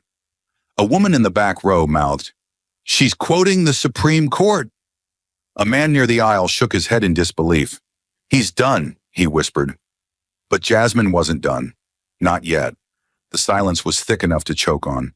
Jasmine's final words still echoed faintly, but the courtroom itself had gone utterly still. Every eye was on her, not with pity, not with confusion, but with stunned recognition. She had just flipped the script, turned the judge's own authority into a spotlight, and now, with surgical precision, she pressed forward. She stood again, slow and deliberate, and let her eyes move across the room like a prosecutor about to deliver closing arguments. "Let's talk about what's really happening here," she said, voice cool as glass, slicing through the stillness. "That man over there," she pointed calmly to the one in the stained, slogan-plastered t-shirt that read, "I am the law" in bold mocking letters, was not asked to change his shirt, was not fined, was not even acknowledged. The man looked down at his chest almost sheepishly. "And her," Jasmine continued, now gesturing toward the woman in the glimmering, chandelier-like necklace, still lounging beside her lawyer, "walked into this courtroom wearing enough rhinestones to trigger a security alert, but not a word was said to her either." She paused, not for effect, but for accuracy. She wanted every second to burn into the memory of the people in that room. "I, however," she continued, her voice steady but tightening like a vice, "walked in silently, spoke to no one, broke no rule, and I was fined $500 for wearing a cross, something smaller than a lapel pin, something constitutionally protected, something that didn't violate a single written courtroom guideline." Her words cut cleanly, no shouting, no exaggeration, just the facts, laid bare and undeniable. Hargrove tried to hold her gaze, but his face was losing color by the second. The room watched him, waiting for a rebuttal, a justification, anything, but none came. The flush on his face deepened into something between anger and shame. He opened his mouth once, but no sound came out. His hands hovered near the gavel, trembling faintly. Jasmine didn't need to raise her voice. She had already won the room. "There is no posted dress code," she added calmly, "that bans symbols of faith. There is no courtroom policy that demands I strip away my identity to enter this space. But you," she looked at Hargrove now, directly, the air between them electric, "chose to single me out.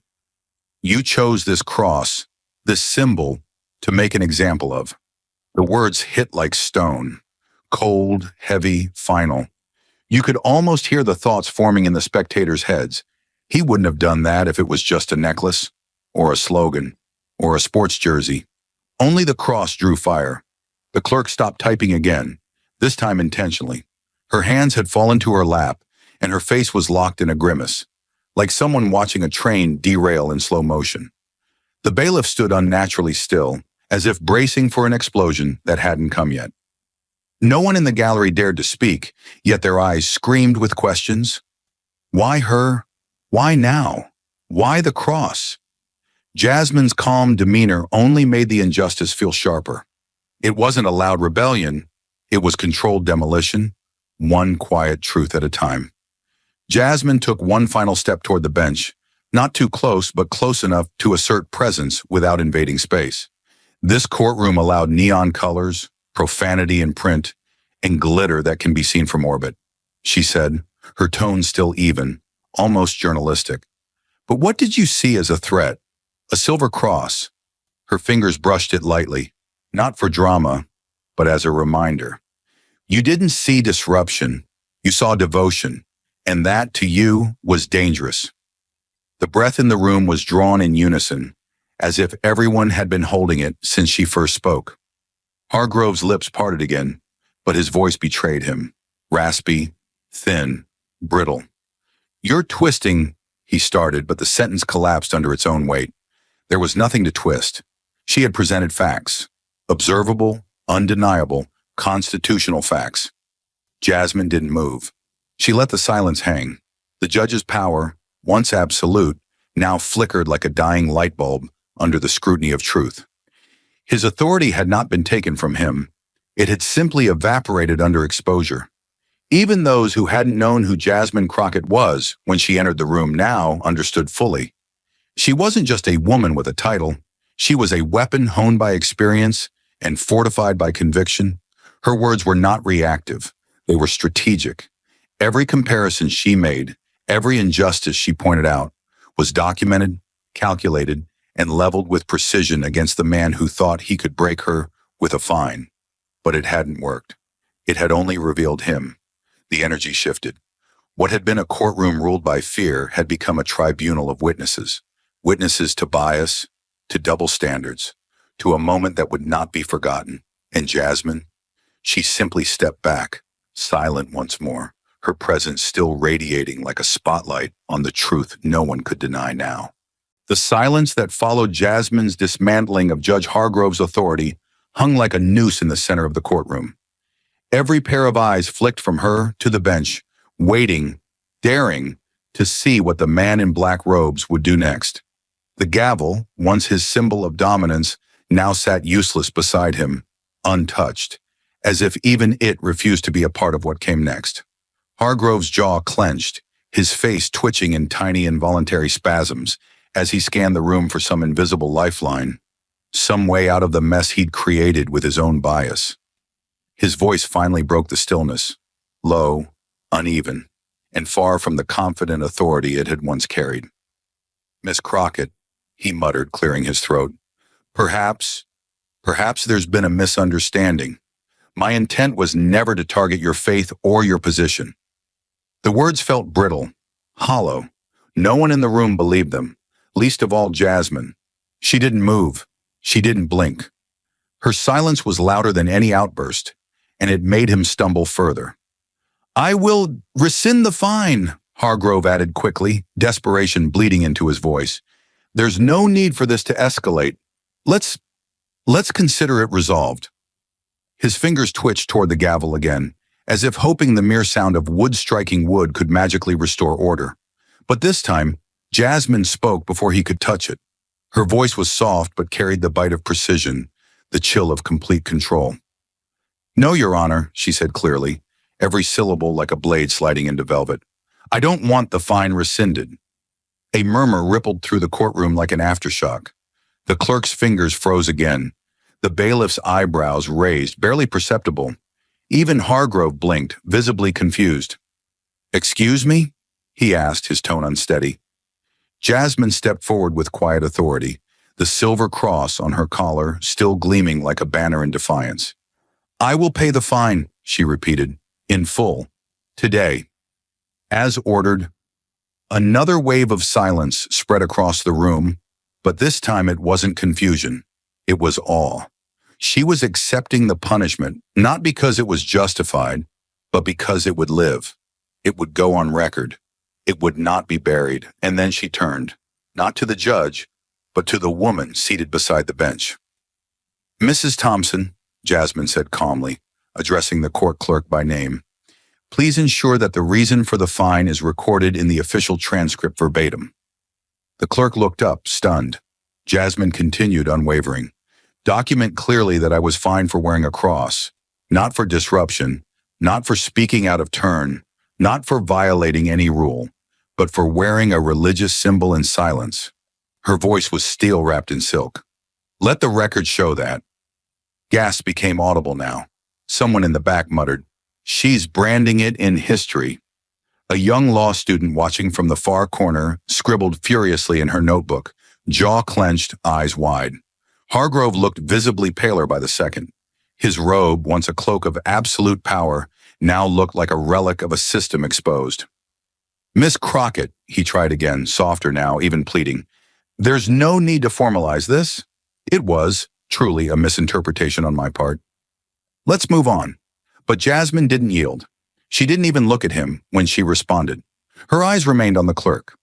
"Mrs. Thompson," she said again, firmer this time, "please confirm that the transcript will reflect the exact cause cited for the contempt charge." The clerk's throat bobbed as she swallowed, then nodded slowly. "Yes, ma'am," she said, barely above a whisper. "It'll be written exactly as stated." Jasmine gave a small, respectful nod, not to the judge, but to the system, to the mechanism that would now bear witness. Then, with the elegance of a final move on a chessboard, she reached into her leather bag, pulled out a checkbook, and began writing. Each stroke of the pen felt like a drumbeat, a declaration of war, not with rage, but with reason. She tore the check free, walked it forward, and placed it on the clerk's desk with a grace that made it look like a ceremonial offering. But everyone in the room knew what it really was, a receipt for injustice paid in full. Not as surrender, but as evidence.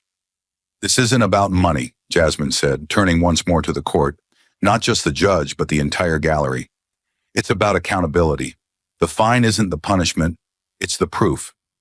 Her words hit like hammers, measured, deliberate, and undeniable. "I'm not here to erase what happened. I'm here to make sure it cannot be denied." Hargrove sat frozen. The man who minutes ago had barked orders like a general now looked like a relic surrounded by revolution. His lips parted, but no response came.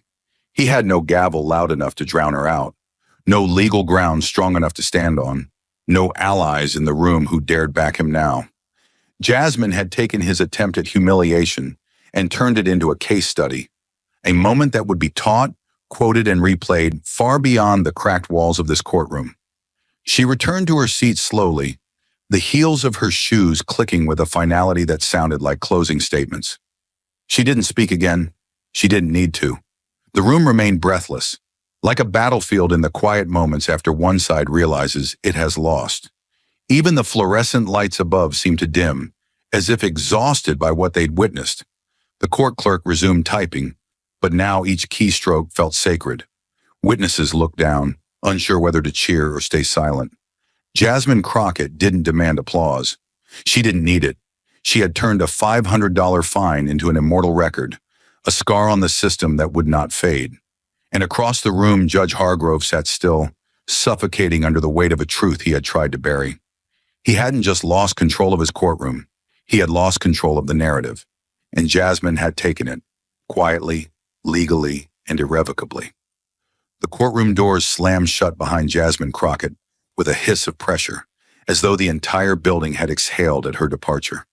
She stepped into the fading light of Washington, D.C.'s late afternoon, but the fire in her eyes hadn't dimmed. Her heels struck the marble steps with the rhythm of a ticking bomb, her mind racing but focused. She didn't speak.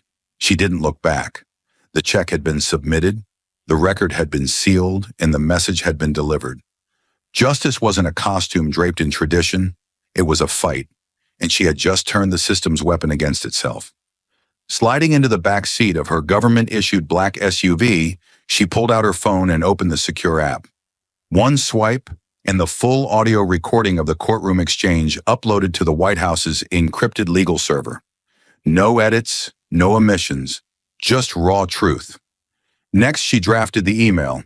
Her fingers moved like a pianist playing the last notes of a requiem. Subject line, contempt fine, D.C. courtroom incident, First Amendment violation. She attached the time-stamped audio file, along with a direct quote from the court transcript as entered by Clerk Thompson. Subject fined $500 for wearing a cross. Beneath that, she pasted a short paragraph. Clinical, concise, lethal.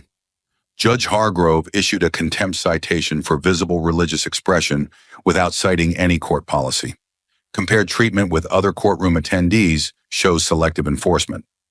Recommend immediate legal review. She hit send. The email shot directly to the desk of President Trump's senior legal advisor. Within seconds, her phone buzzed with confirmation. But the battlefield was no longer confined to marble walls and oak benches. It had exploded into the ether. Somewhere in the gallery, someone had broken the courtroom's no recording policy and captured a video, blurry but clear enough to catch the moment Jasmine raised her gold embossed badge. The moment she cited Church of the Lukumi, Babalu I Vers Hialeah. The moment she said, "You didn't see disruption, you saw devotion, and that to you was dangerous." The clip hit social media like a grenade. By the time her SUV turned onto Pennsylvania Avenue, the hashtag was already trending.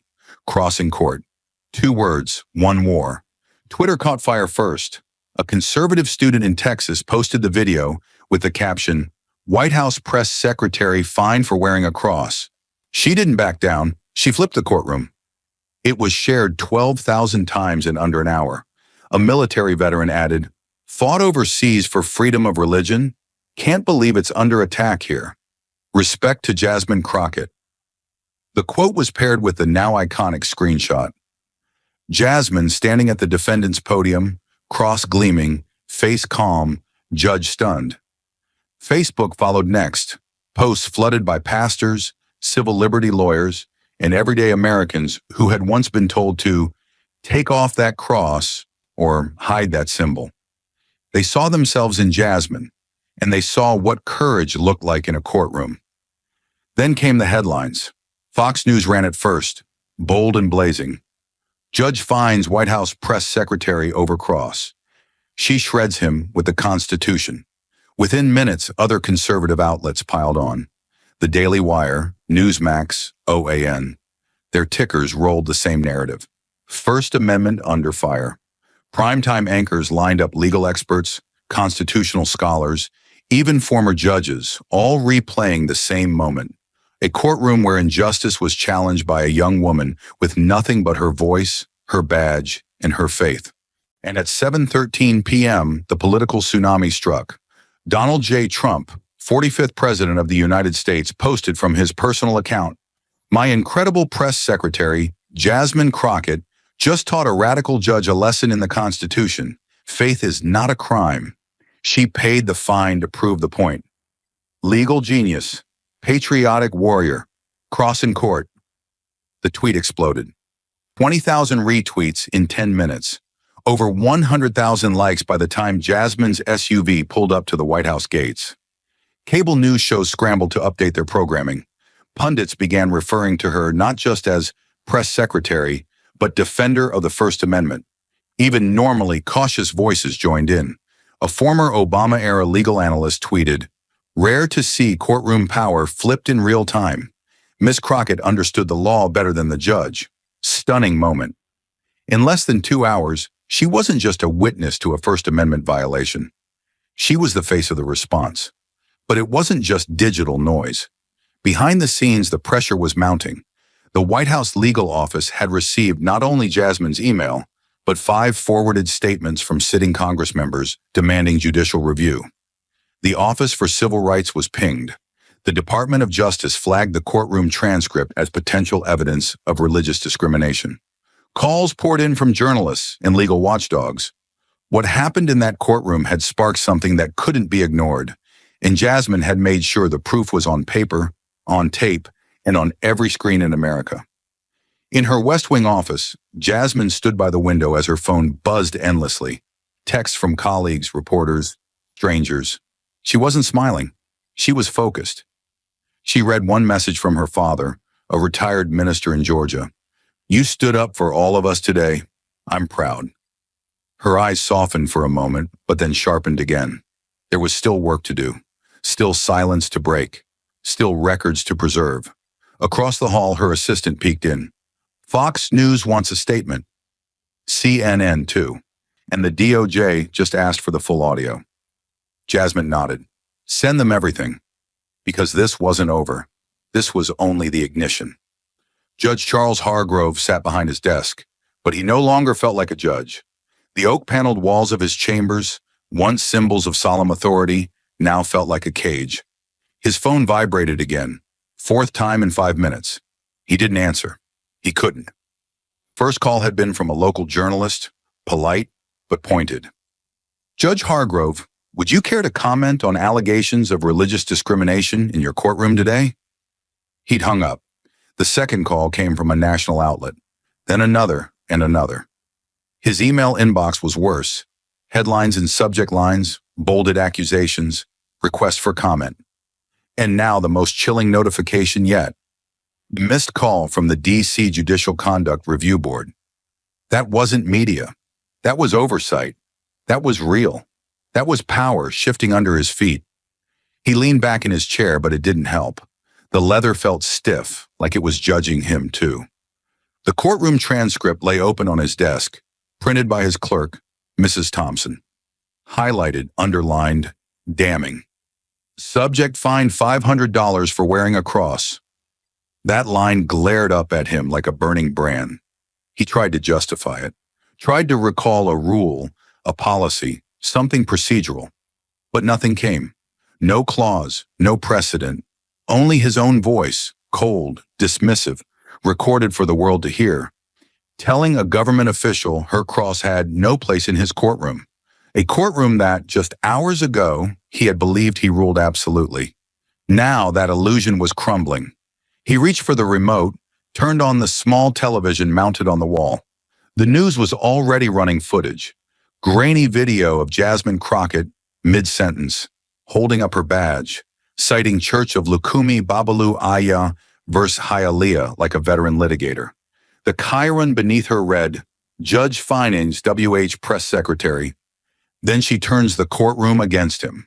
Another clip showed her dropping the check onto the clerk's desk like a mic drop carved in stone. Hargrove's hand trembled slightly as he muted the sound. It didn't matter. The damage was spreading without volume, without mercy. Another buzz, another headline. WEH Press Secretary pays fine for cross, demands it be put on record. Judge silent. His silence wasn't just mentioned. It was weaponized, framed as cowardice. His authority, once absolute within those courtroom walls, was now under siege. Not by mob rule, but by reason, by law, by a woman he had underestimated. A woman who understood the system better than he ever thought she would. He turned back to the transcript and read it again. Every word he'd said was there, immortalized. "Remove that cross. This isn't a church." Contempt. It was all there, black and white, with the sound of his gavel like a death knell echoing through the lines. And her responses, clear, constitutional, unimpeachable. He suddenly understood why she hadn't fought the fine. She didn't need to win in that courtroom. She had bigger plans. And now every reporter, every senator, every citizen watching the news was starting to realize the same thing. He sank into his chair. The robe around his shoulders no longer felt like power. It felt like weight, like a burden. And he knew without a doubt that this was far from over.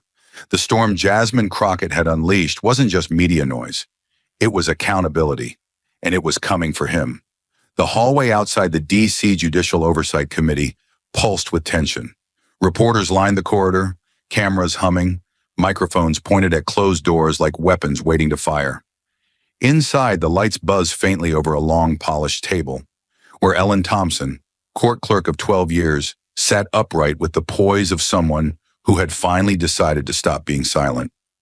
Her eyes didn't blink behind thin glasses. Her fingers rested lightly on a thick, spiral-bound notebook. Its pages yellowed, edges curled with time. This wasn't a diary. It was a ledger of patterns, of bias, of unchecked authority. And today it would speak louder than any gavel. "State your name and role for the record," the lead investigator said.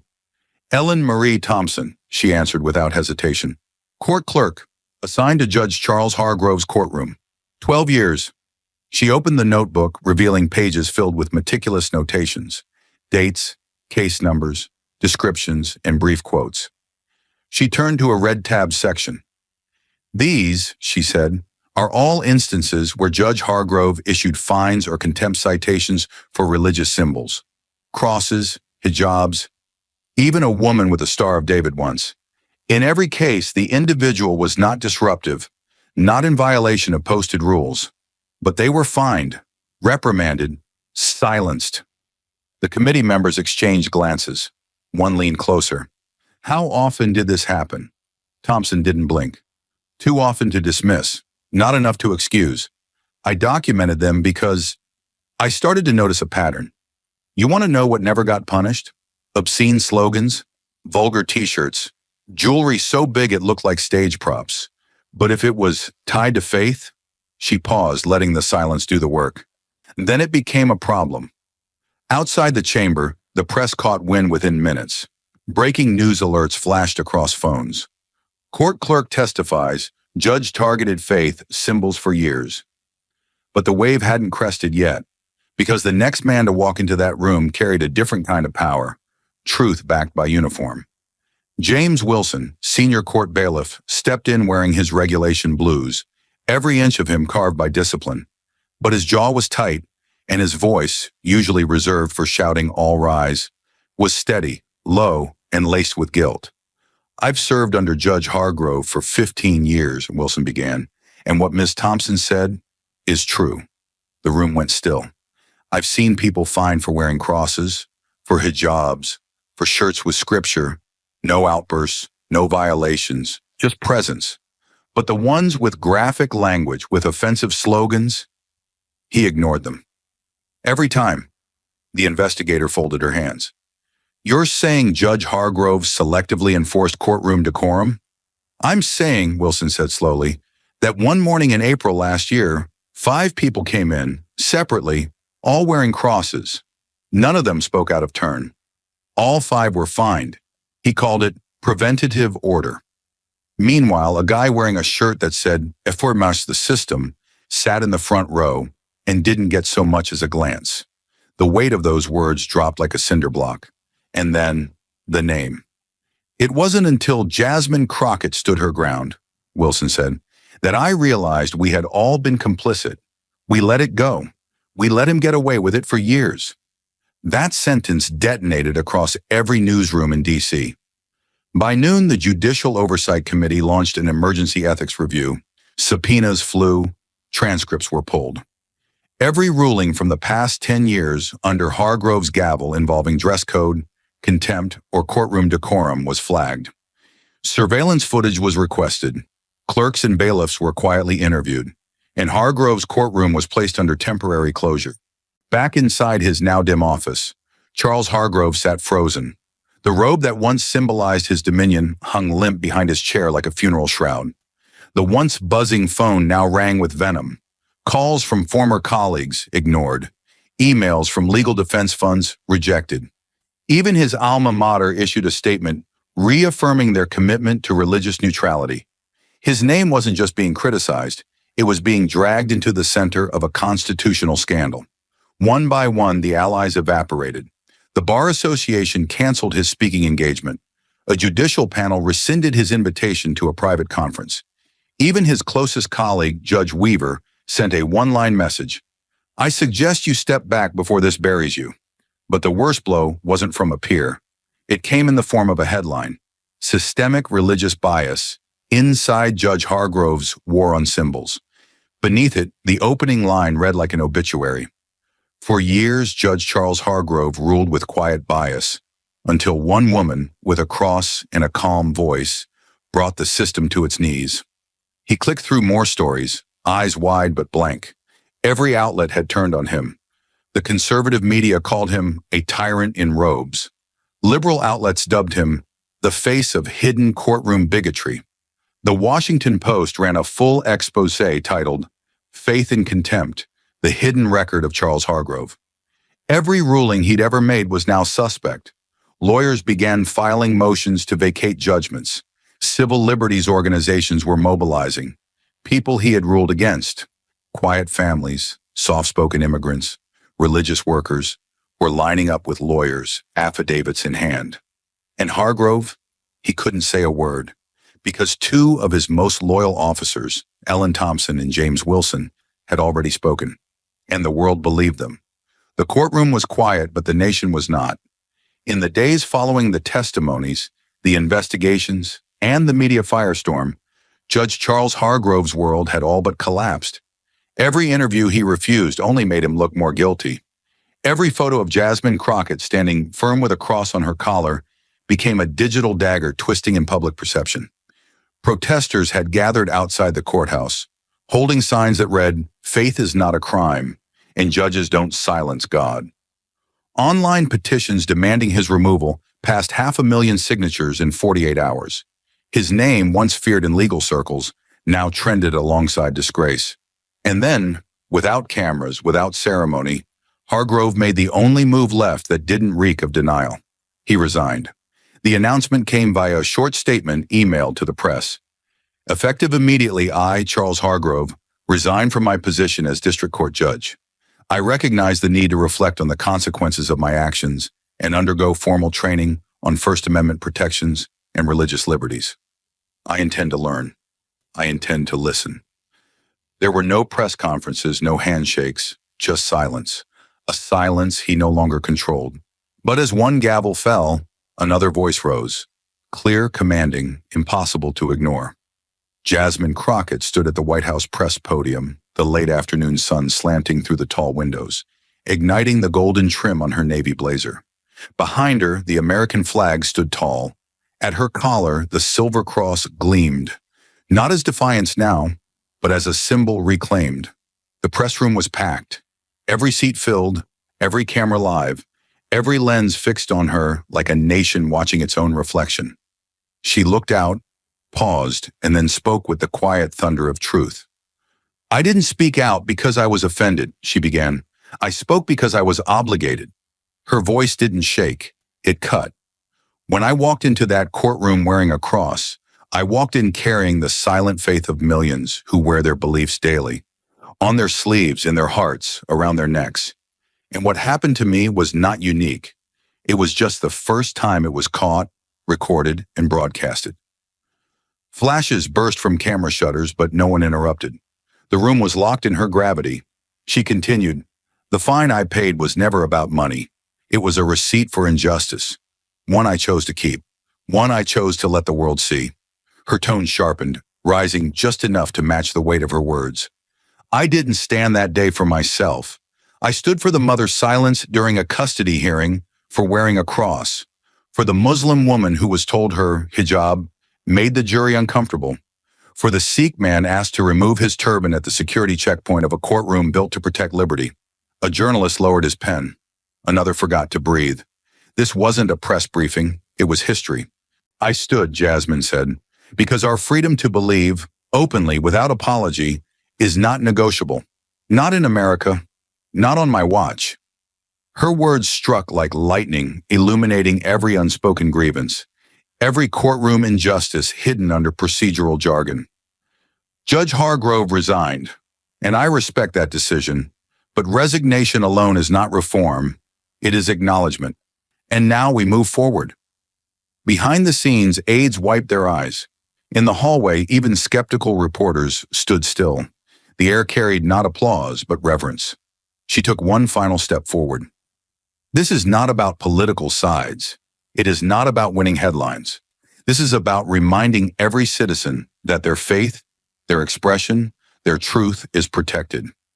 Not because the court allows it, but because the Constitution guarantees it." Her voice dropped to a whisper, but it echoed like thunder. "We are not guests in our democracy. We are the hosts, and justice answers to us." She stepped back, the podium empty again, but her presence still radiant. No more needed to be said. The world had listened, and it would not forget. The ripple effect started slowly. A single photo, a single sentence, shared across a single social media post.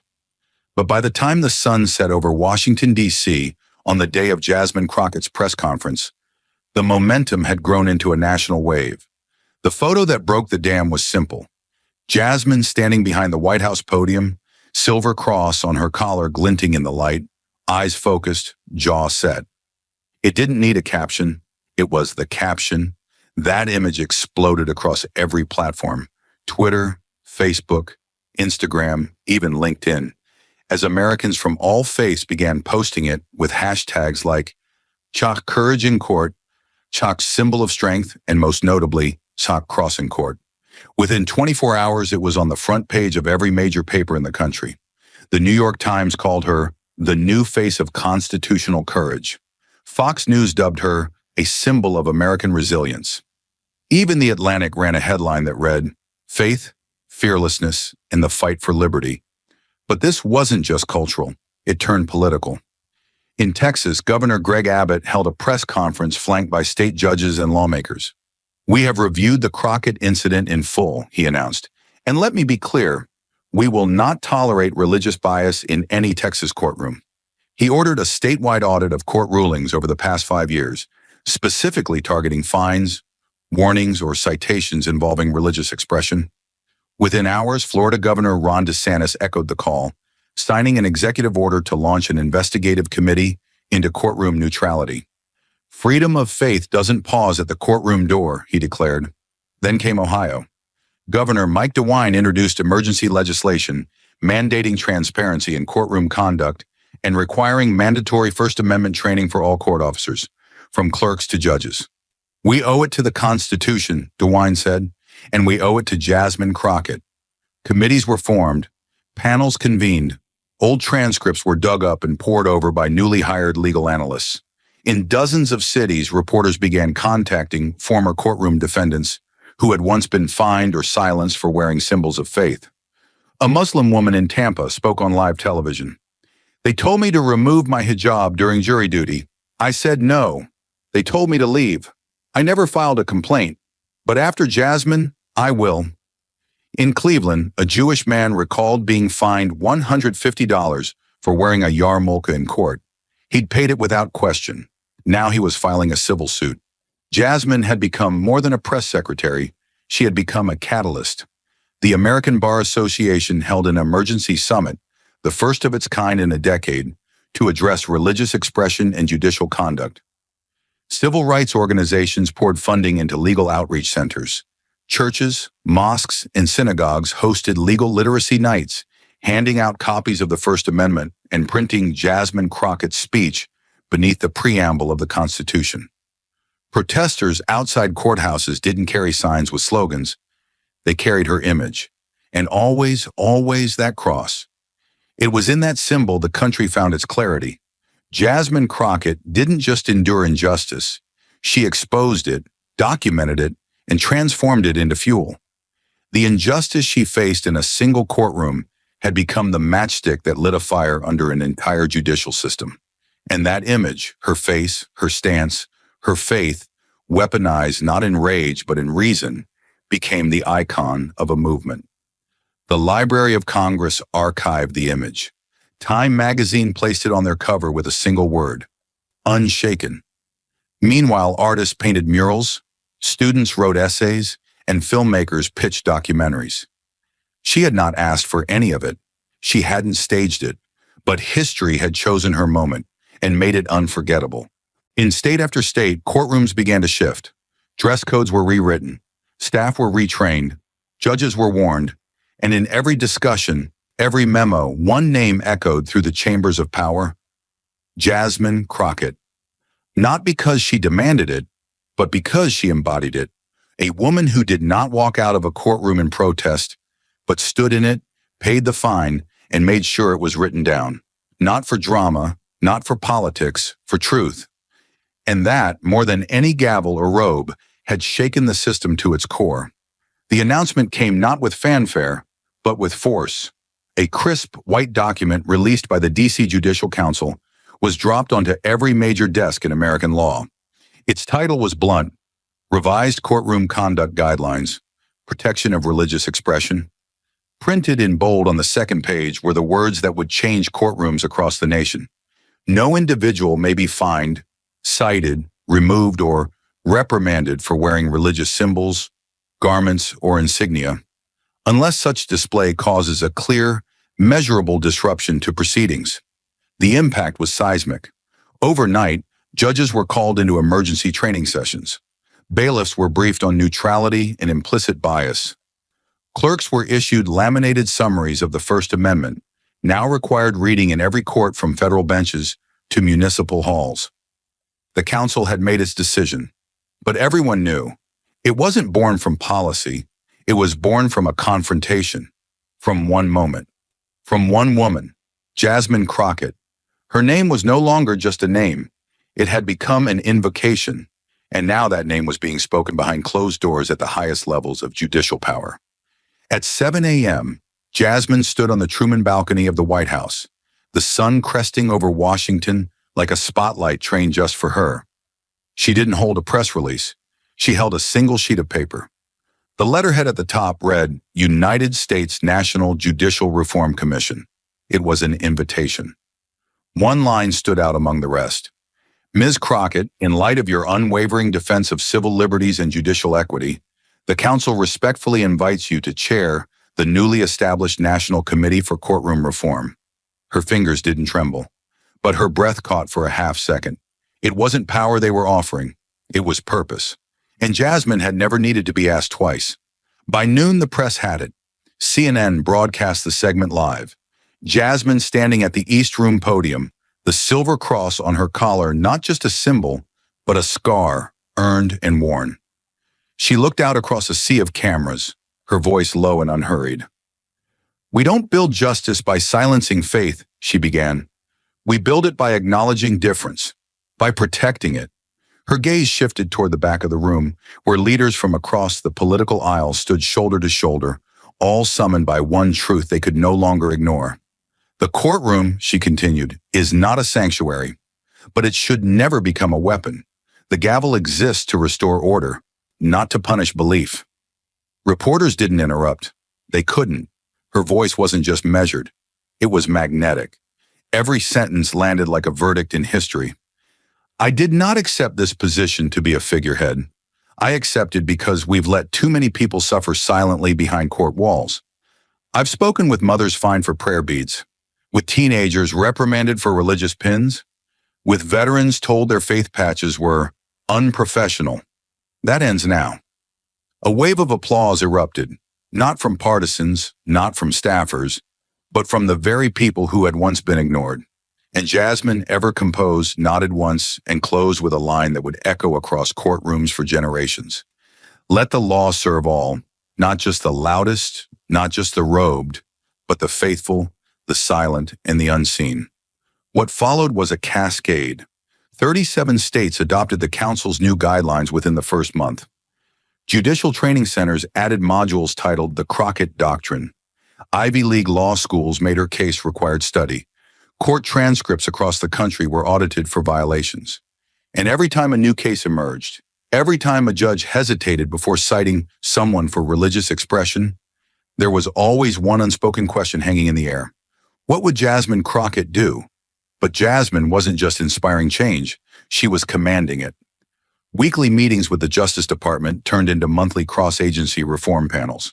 She traveled to cities and towns where the court system had failed its citizens, flanked not by cameras, but by constitutional experts and civil rights lawyers. And always, she returned to the same point. Faith does not end at the courtroom door. It walks in with you. And from now on, the system will walk with it.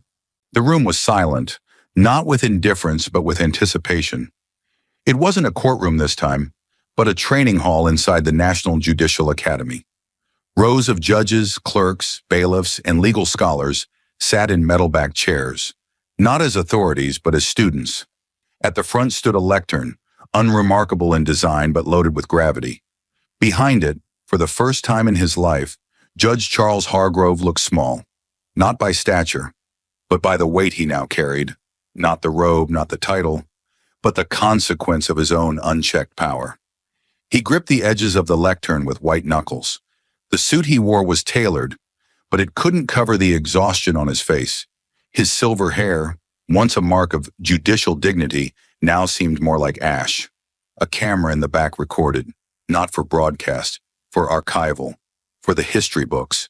And Hargrove knew this moment wasn't about redemption. It was about reckoning. He took a slow breath and began. "My name," he said, voice low but steady, "is Charles Hargrove, former judge of the D.C. local court, and I am here not to speak as someone who upheld the law, but as someone who, at times, distorted it." No one moved. "For 12 years, I believed I was defending courtroom decorum," he continued. "What I was really doing was enforcing my own bias. I masked discrimination in procedure. I hid personal prejudice behind the word order. And worst of all, I silenced people. Quietly, consistently, because their faith made me uncomfortable." The tension in the room thickened. Some attendees looked down. Others stared directly at him, not out of judgment, but out of demand. He had asked to speak. Now they were listening.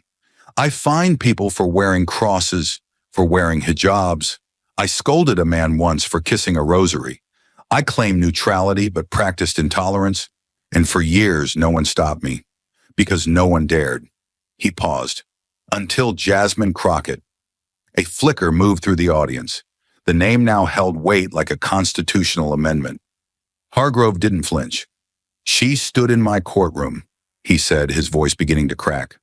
"Not yelling, not accusing, just standing, with clarity, with law, and with faith.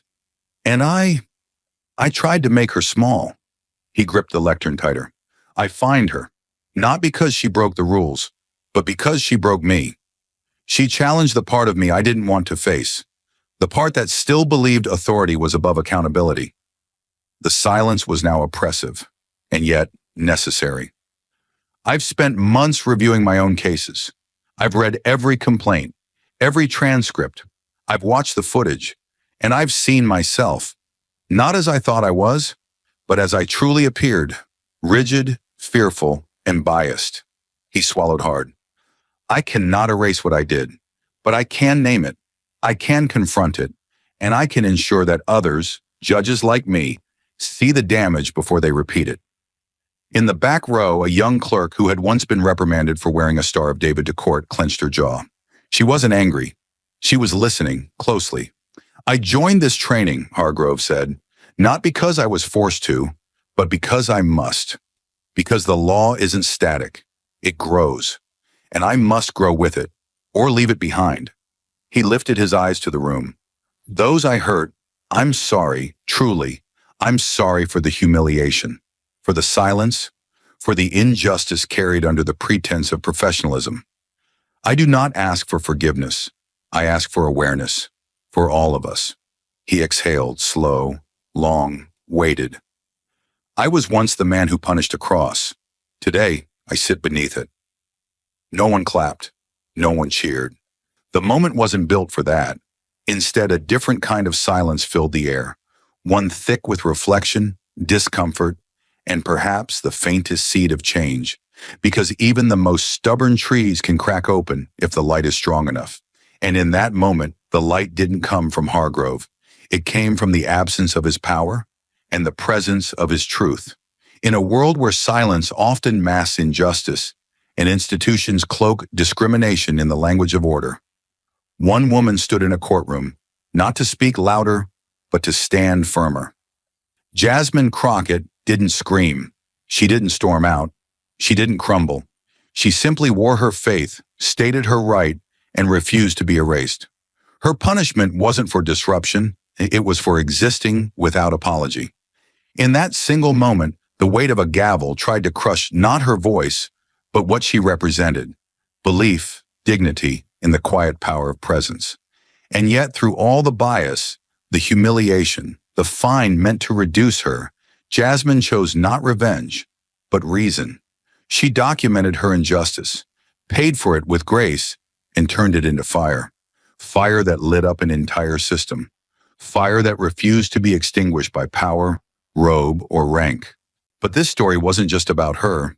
It was about all the unseen figures who sat in courtrooms across the country, made to feel small for how they prayed, what they wore, or what they believed. It was about the mother fined for clutching prayer beads, the student silenced for quoting scripture in a testimony, the immigrant asked to remove a turban for the sake of uniformity. Jasmine's case wasn't unique. It was merely unignorable. Her choice to face injustice head-on gave permission to millions to confront their own. She became the voice for those who had none. Courtroom where she was punished became the battleground where silence was shattered. The lesson? Justice without compassion is tyranny in disguise. Procedure without humanity becomes a weapon. And neutrality, when used to suppress belief, is not neutral at all. Jasmine Crockett reminded us that the First Amendment is not just ink on paper. It is a sword for the quiet, a shield for the faithful, and a promise that no gavel can erase. Her defiance wasn't loud, but it echoed across America. Her strength wasn't dramatic, but it shifted the system. And in doing so, she proved that the most powerful revolutions are not born in riots or rulings, but in a woman standing still, wearing a cross, and daring the world to look away. Thank you for watching until this moment and for standing with us on this journey for justice. Your support means everything. Like, subscribe, and turn on notifications so you never miss what's next. And we'd love to hear your thoughts. Leave a comment below and let us know what moved you most in this story. Together, our voices make a difference.